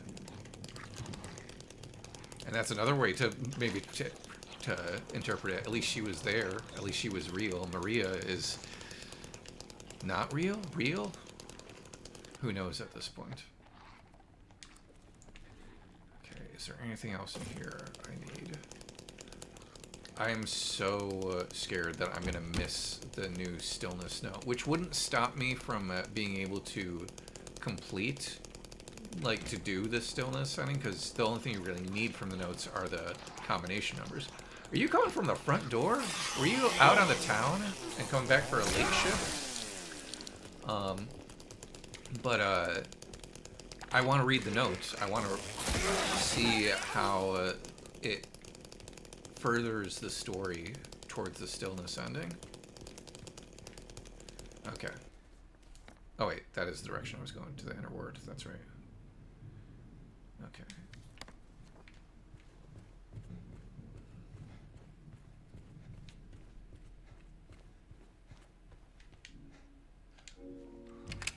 Crap, I need to bring my OBS up so that I can see people's response.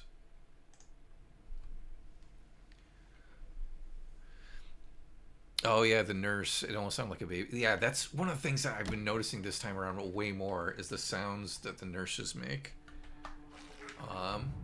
And like how human they sound sometimes. It's just awful.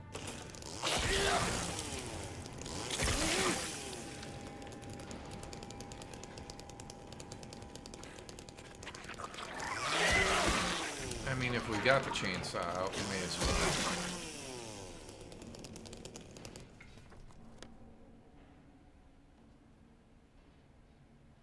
Okay, this is where I learned to kneecap, so buckle up. Okay, is this locked? No. Which direction should I be going here?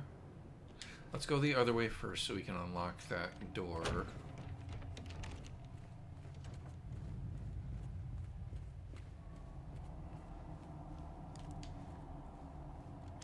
All of my rudiments out the window. This is the doctor's lounge. Yeah. Now, why did he write a question mark on the doctor's lounge?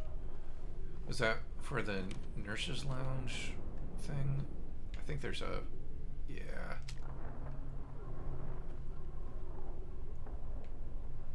Or maybe not.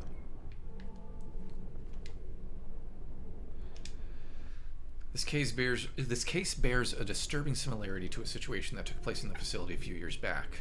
The patient was admitted on a court order, but with the consent of his remaining family. His condition appeared to be improving for the first few weeks. The administered medications paired with individual sessions with a psychologist and art therapy alleviated his avolition, anhedonia, and social withdrawal. There was no reason for concern. They didn't even know anything was wrong until the night guard reported one of his keys was missing. When they found him, it was already too late.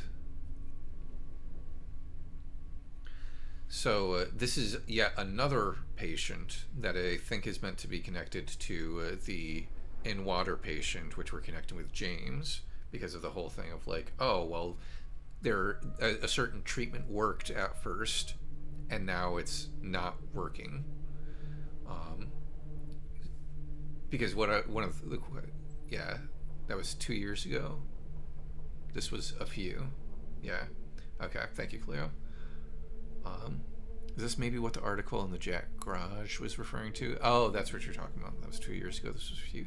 Maybe there are a few different things I've wondered if they've been referencing. I wondered if this might actually be referring to a patient from one of the other games, but that patient went to Cedar Grove Sanitarium. I think I might have brought this up when we talked about the Jack's Garage one as well, because for some reason I keep thinking like any reference to a patient like a few years back could be a reference to Travis Grady's mother in Silent Hill Origins, but she was a patient at Cedar Grove Sanitarium, and none of these details match up. Okay.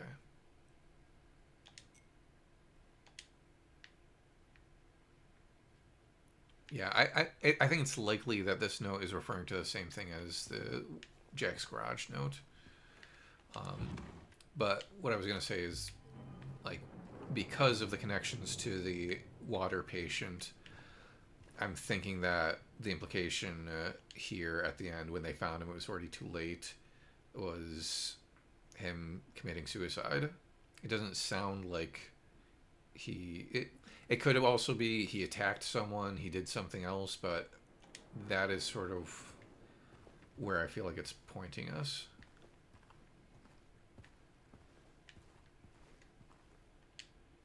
Okay, there's the keypad combination note for the nurse's lounge.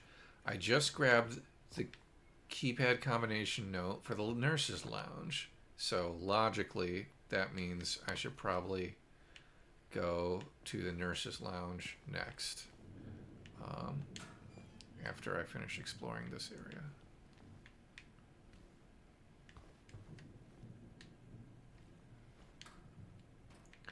Or I could keep exploring the first floor,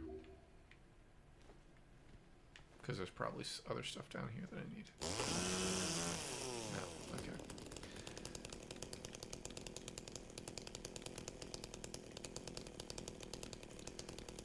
I refuse to comment on the frame rate at this point.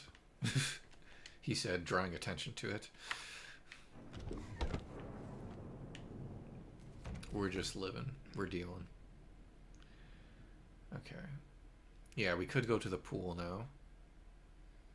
Yeah, let's keep doing stuff on the first floor while we're down here. Did I go in here already? Yes, I already. Yeah, this restroom was open now for some reason. Did I not go in here? No, I think I did. Man, my brain. Okay.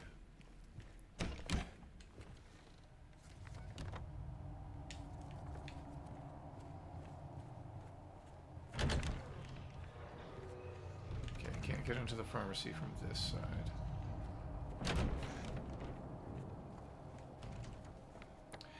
Day room to garden to pharmacy. There's also the Bliss stuff out in the garden. Okay, where are you? Oh, this is another room where, like, a bunch of stuff can ambush you.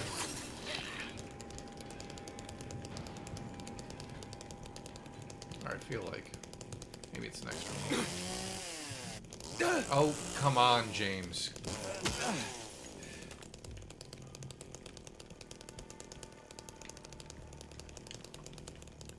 Okay.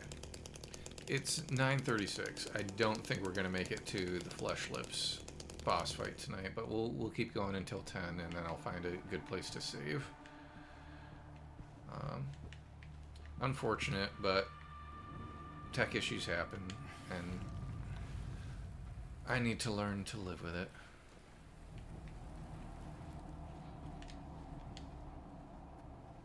Accept it. Radical acceptance. So yeah, this is a weird one.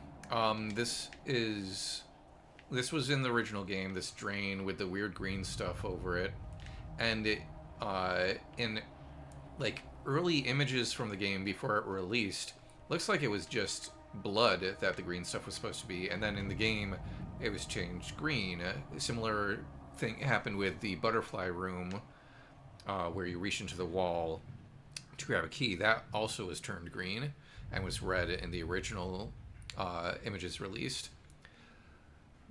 Some people think like, oh, was it a censorship thing? It's like, this whole game is covered in blood. I don't think it was a censorship thing. My best guess is they needed some way to draw the player's attention to that hole, because people must have been going into that room thinking like, oh, there's nothing here, and then leaving it. So they made the blood green so that they were like, oh, that's weird, I should check that out. Another incident with 0050, the water patient. He got out of the pool and made a break for the garden, cutting himself wide open in the process. I mean, not to get put too fine a point on it, but cutting himself, that could be another suicidal self-harm kind of reference. Even though here it seems to be more accidental, the language is there at least. Thank God I was still here. He was completely manic, screaming. Had the orderlies hold him down. Barely managed to stitch him up. He's back in his room for now, sedated. Yeah. I'm gonna try not to rush anymore, because I really want to appreciate the story that they're trying to tell here. Come on. There we go.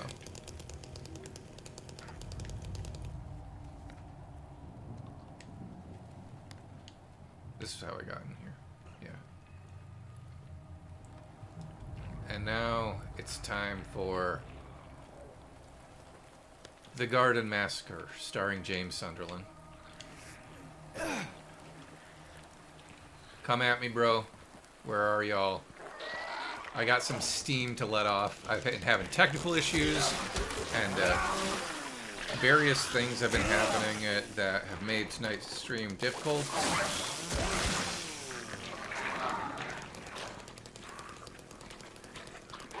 Aha, there you are.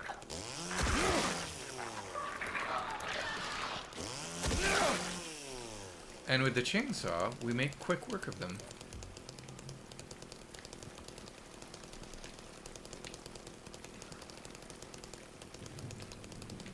Got a gate back here. I wonder where that gate leads to. We'll go to the gazebo, don't worry. I'm just scouting the perimeter, making sure. Another gate.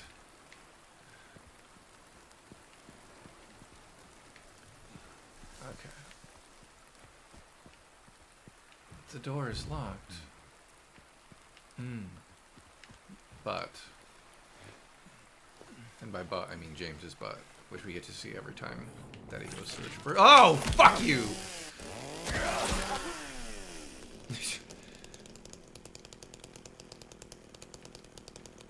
Yeah, sometimes it just be like that. And again, this goes to show you how even when you've got the chainsaw out, sometimes they just move quicker. And here is the little box for the small chest that contains, well, I'll show you what it contains, because opening, I know you were concerned about this before, Cleo, but opening the box isn't going to trigger anything for the bliss ending. It just gives you the item that's in the box. You have to actually actively use the item in the right place to trigger the bliss ending. So I'll show you what that item is, because I got the rusted key. It's drugs! It's White Claudia, the famous drug from the original Silent Hill. I always found it weird that, like, they have White Claudia as, and people are getting back up. Why get back up? I'm just gonna do this to you. They call the drug White Claudia in the first game, and then the main antagonist in the third game is named Claudia, but it doesn't seem like they were trying to make a direct connection there. Maybe they just got too far into the story by the or maybe they just like the name. Like, hey, we want this character to be named Claudia. Oh, we already have something. It's not a big deal. We've written too much at this point. That's happened to me before.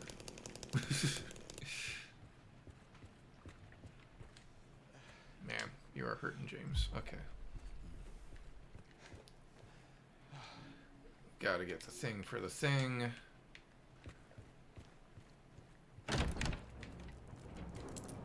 Yeah. No, there's more stuff around here somewhere. More wheelchairs. Again, you hope there a miracle happened. Pretty sure there wasn't. Medical tube. Combine this with this, and we'll have that two fish stuff out of the drain. I know there's a mannequin in here. Yes! Gotcha. And we'll at least get our second bracelet. Apologies again for, like, the delays during the stream. I know you're probably going to say, oh, you don't need to apologize. I probably don't, but I appreciate your patience. That's the phrase I should start using. So yeah, now we go to the pharmacy, fish the key out of the thing, and then we can drain the pool and get the next bracelet.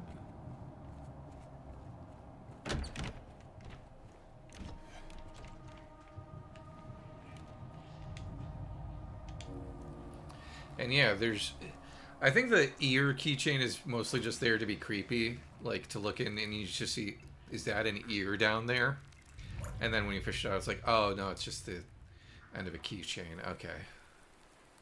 Also, it just makes me think of Will Graham, poor Will Graham at the end of Hannibal Season 1. Cool. Let's take another walk through the rain. Go to the pool.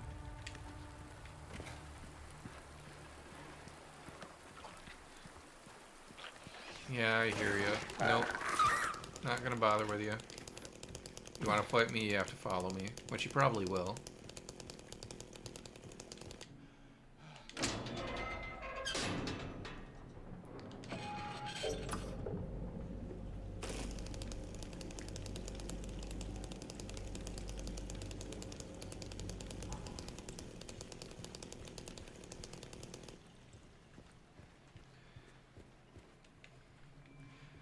Everyone's like, oh, I'll double tap the bodies so they don't get up. And it's like, no, that trigger after.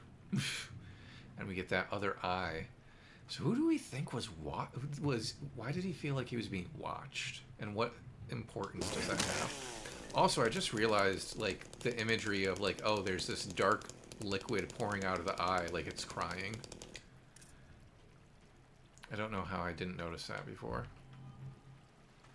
But genuinely, like, it's details like that where I'm like, wow, they really left no stone unturned when it came to, like, just looking at every opportunity for storytelling. Okay, where are you? Oh, you're right behind me. Ah, damn it.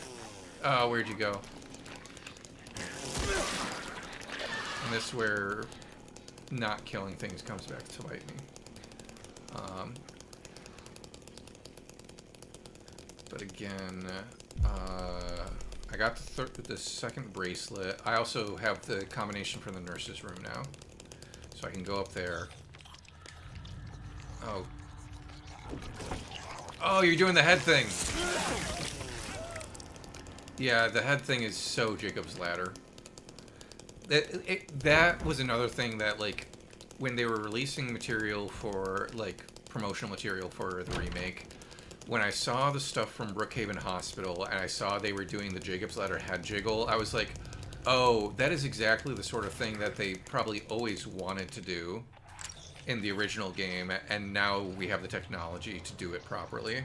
Because they do, like, loll their head about in the original, but they don't do the, like, blurry stutter kind of thing, stop motion thing almost. I know the vibes. Running around an abandoned hospital with a chainsaw has a charm of its own. No, yeah, there is something fun about it. Definitely not gonna knock it. Also, there's this whole wing that I haven't explored. Okay. Let's do that before we go upstairs.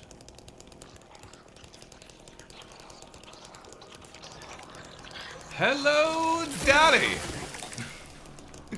It becomes a bit of a dark comedy.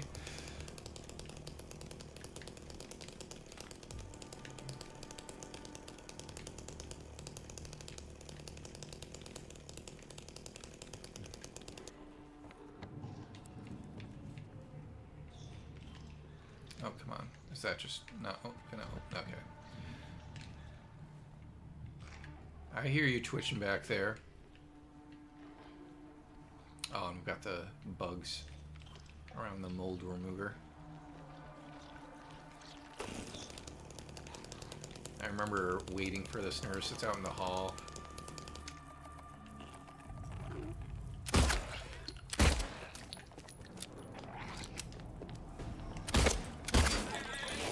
Ah, it swung faster.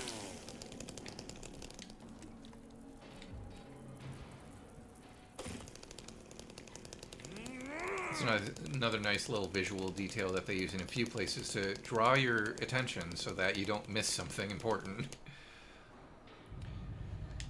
It's in the walls, deep inside. The mold remover gets rid of it for a while, but then the thing reappears in the exact same spots. We need to get in there, break it all down if we have to, and root it out.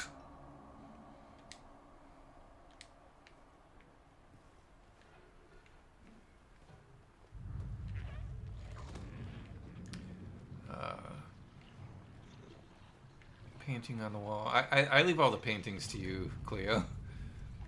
You did mention, yeah, celiac disease. Feels like in the 80s that might be a little anachronistic, but there's other stuff in this game that's anachronistic, so.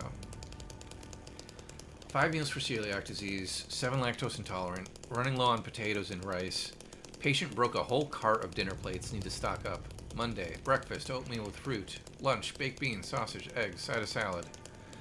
Dinner, pork cutlets, potatoes, grilled vegetables.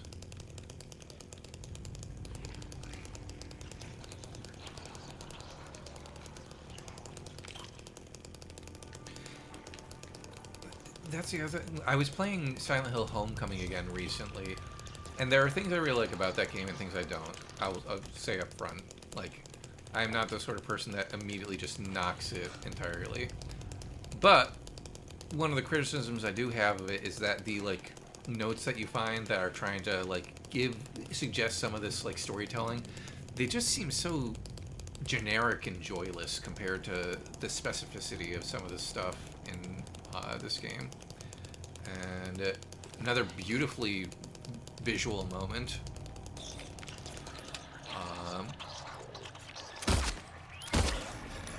Hey there.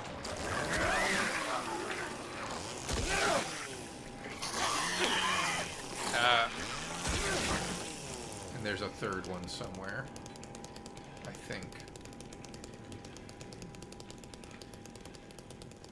Behind it, is it counter? No, maybe it's just the two.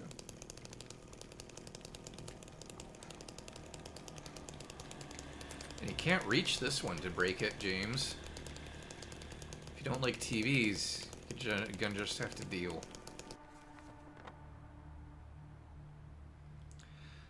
Like, I also love how the Silent Hill games kind of tap into little, like, real world, quote unquote, real world lore without making it, like, the main thing.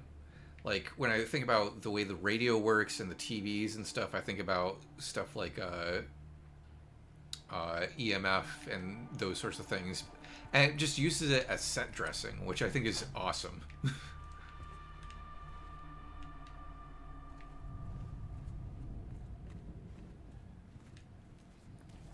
Because they're like, look, gonna we're not gonna go like make our whole thing like, oh, is EMF real? We have our own personal stories that we want to tell, so we're just gonna use that as a tool in our tool set. Okay. Oh, I missed a door back there. 9:51. It might be a good time to save and call it for the night rather than push all the way to 10 o'clock. Oh, and I missed this. Food aids mental health. Yes, high fiber fruits and vegetables, whole grain foods, healthy fats including omega-3. No highly processed snack foods, highly refined grains, or red meat. I wonder what this one is meant to suggest. Maybe it connects to the food patient. Or maybe it's just like there's so many of these posters that have like some sort of double meaning. I'm trying to figure out what it might be for this one. Maybe it's the reference to red meat, or maybe it's just supposed to be like a, I don't know. I forget what the deal with omega-3 is. Maybe it's a joke about that. I don't know. Okay.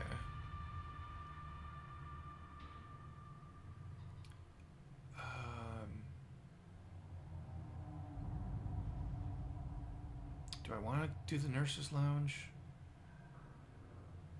Omega-3s and fish analogy. We've got 10 minutes. We've got 7 minutes.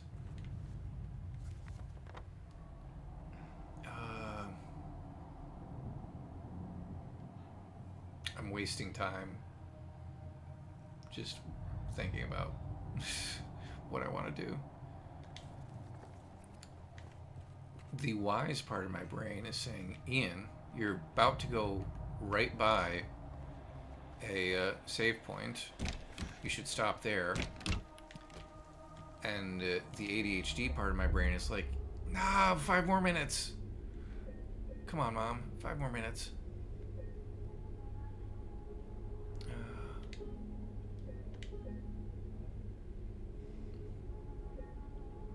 Like, I want to end on like a compelling story point, or at least set us up for the bracelet puzzle next time. Like, how long will it take me to get the last bracelet? We're right about on it, I think. We just gotta go to the nurse's lounge and do whatever we need to do there.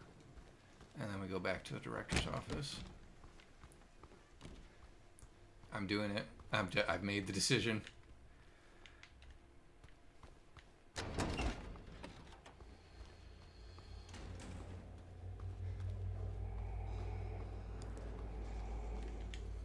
Also, I apologize for not making the obvious "hello nurse" joke earlier and instead going with "hello Dolly." I'm sure everyone was thinking about that.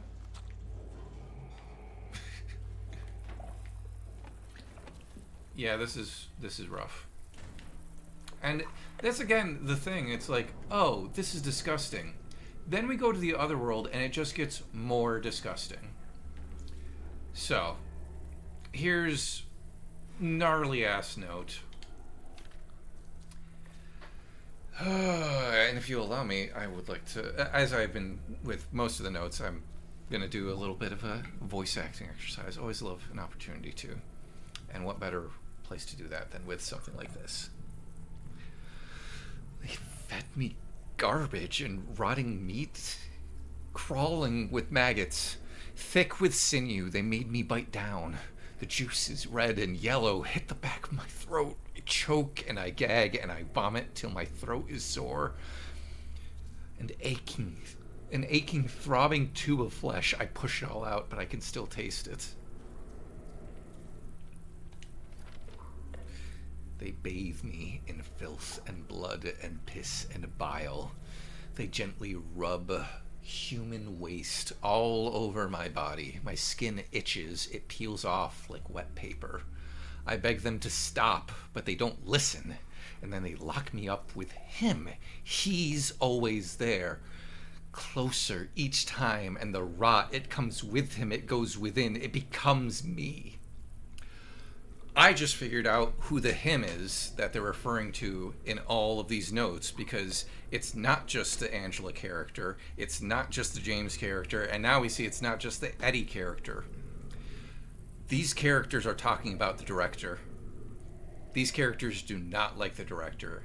His crucial patients are disturbed by how much he is watching them and paying attention to them and trying to cure them. We're getting it from their side of the story now, and then when we get to the other world, we're going to see it from the director's side of the story. See, I'm glad we pushed forward, because that is an emotionally and storytellingly satisfying moment to end the stream on. And we've got the Mosley radiograph. Oh yeah, stuff happens. Bugs go away. They're like, oh, you found the item? Okay, we don't need to be here anymore. See ya.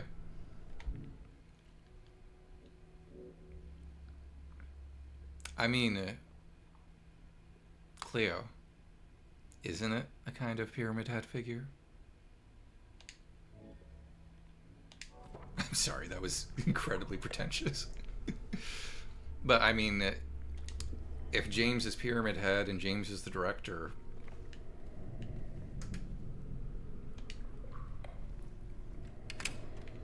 and maybe it, I think you're right though. I think the director probably, like, because when they talk about when this guy talked about being like bathed in human waste and stuff, that to me is him experiencing some sort of hallucination, whether it's due to the other world or due to his own psychosis or whatever.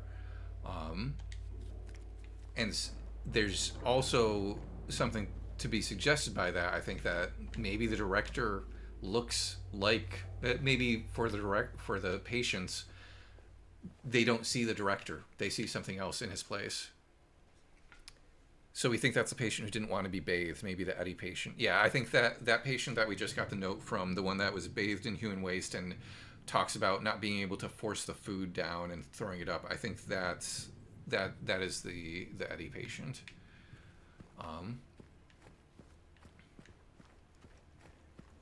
All right, I think what I'm gonna do here, we're gonna get the last of the bracelets, and we're gonna get back to the director's office, and once we get there, I'm gonna save it. So next stream we'll solve the puzzles there, and move on to the Flesh Lips boss and Otherworld Brookhaven, which I think I should actually probably be able to do all in one stream. No, that's not what I want. Oh.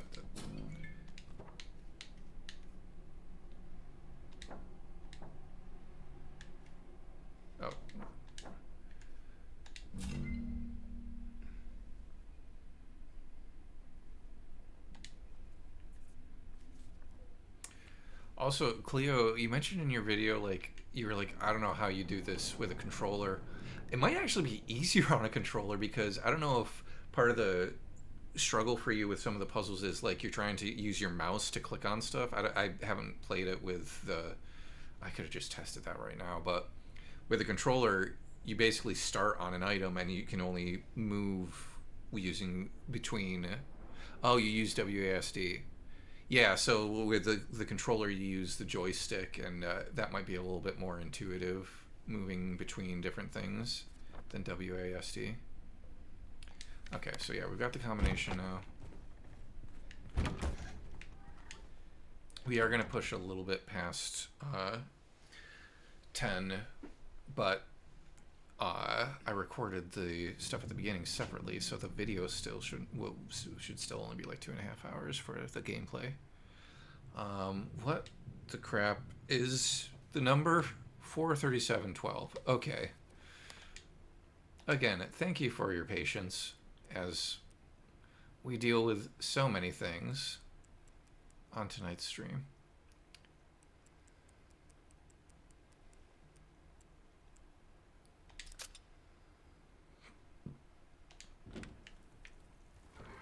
So this is the culmination of the Eddie patient story.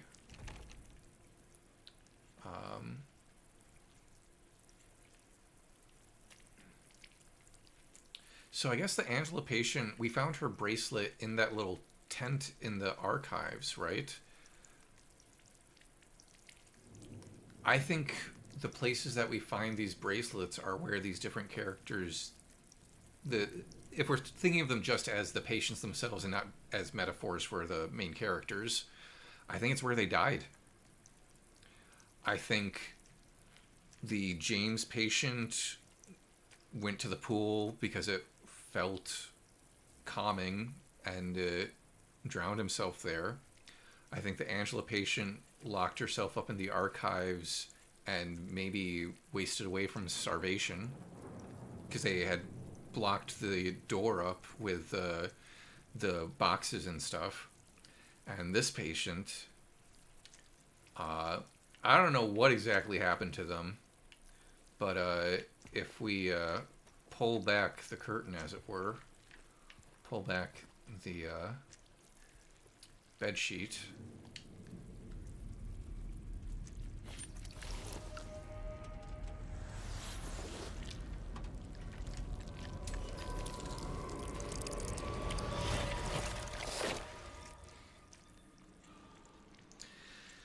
Seems like they turned into a pile of mush. Which I don't know how that happens, but like it almost looks like pieces of a rib cage or something. I don't know. Do we want to do that? Well, I don't know if we want to do it, but we got to progress the story. Yeah, I don't know what that's supposed to be. Well, my best guess is human remains. And this room is covered in mold and filth.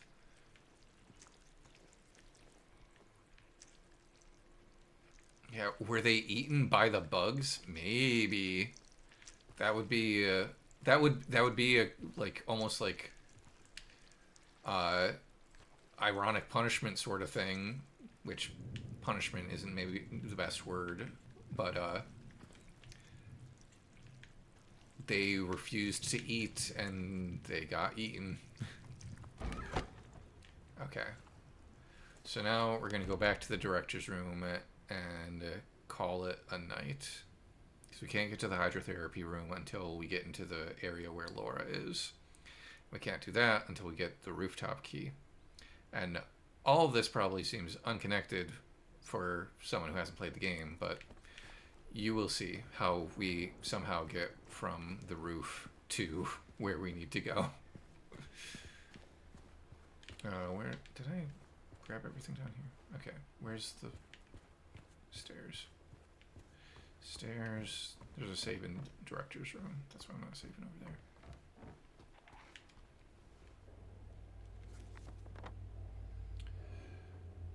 Okay.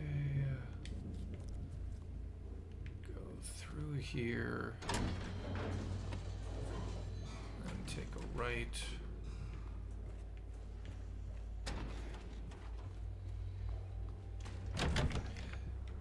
Okay. I also still haven't found the note that contributes towards the stillness ending.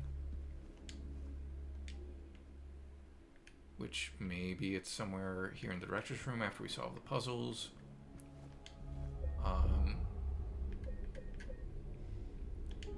But I guess that will be for next time, and I may look up where exactly it is. It might be in the Otherworld Hospital for all I know. But we're approaching a point of no return, and I don't want to miss it. But yeah, on that note, I think that's where we're going to call it. Thank you, everyone, so much for watching tonight and bearing with me as I stumble through tech issues and memory issues. Amat says, gotta say, this whole puzzle slash storyline is only reinforcing my cynicism about the motives of Silent Hill, the quote unquote entity towards the people it calls. Yeah, that is a point of discussion that I think Cleo and I will probably end up talking about in our like post game discussion. Is that like there's so many interpretations. A lot of people seem to go through stages when it comes to Silent Hill, like how they interpret the town itself. Like, oh, it's trying to put people, like it's trying to punish people, and it's like, no, the town itself doesn't have motives. It's just putting back at you what you give it. But yeah, it doesn't seem to, like, if it only gives back what people give it, it doesn't seem to give back any of the like happy stuff on people's minds. Seems to really just focus on the negative stuff. Which could point it in the direction of like, oh, maybe it's trying to get you to face something or whatever. Maybe it's just trying to provide you the tools to get through something. But yeah, that is a deep conversation that I'm not going to get to the bottom of at the end of the stream tonight. But thank you guys again for watching. Thank you, Andy, for hanging out, for providing your insight at the beginning of the stream. Really appreciate that. If anyone's watching on YouTube or watching now and wasn't able to watch that, that will be a separate video uploaded to YouTube along with this gameplay video. So definitely check it out, where Andy and I talk about how the differences between the original 2001 soundtrack and the 2024 soundtrack, and how the actual sound engineering and production contributes to that. Like, I've focused mostly on the compositional aspects of it over the past several streams, but Andy, as a sound engineer himself, was able to provide us with a lot more technical insight, which I really appreciated. Thank you again, Andy, for doing that. And hopefully I'll be able to figure out what the heck happened with my video so that you all can see my lovely face again. But again, thank you guys so much for watching. If you've enjoyed this stuff, check out my website. There's a link there, and you can find blog posts. I haven't written a ton, but blog posts, my links to my music and social media. If you are in the central New York area, my band Mosaic Mind is going to be playing at Al's Wine and Whiskey Lounge, not this Thursday, not tomorrow, but next Thursday, May 8th at 10 p.m. Al's just does late shows, so it's going to be a late night for us. 2 weeks after that, we'll be playing at Funkin' Waffles at 8 p.m. Eastern. We're going to be opening for my friend Chris Lefevre and his band. And that will actually be streamed on Funkin' Waffles Twitch. So I will make a point of providing a link for that next stream, because the next stream will be between the two shows, and will be right before that Funkin' Waffles stream. And if you want to see what my music, what it's like, wow, my words are gone. It's past 10 o'clock. I need to wrap this up. If you'd like to see some of the stuff I do off the internet, particularly the music performance stuff that I do and the original music that I play with my band, that'll be a great opportunity for people who aren't in the area to see that. So I will definitely keep making references to it, and probably post links about it on social media when it happens. Okay, I think that's everything. Thanks again for bearing with me. Thank you for your patience, and thank you for your patronage. Really appreciate it. It's always great hanging out and having conversations with the chat. Next stream will be Wednesday, May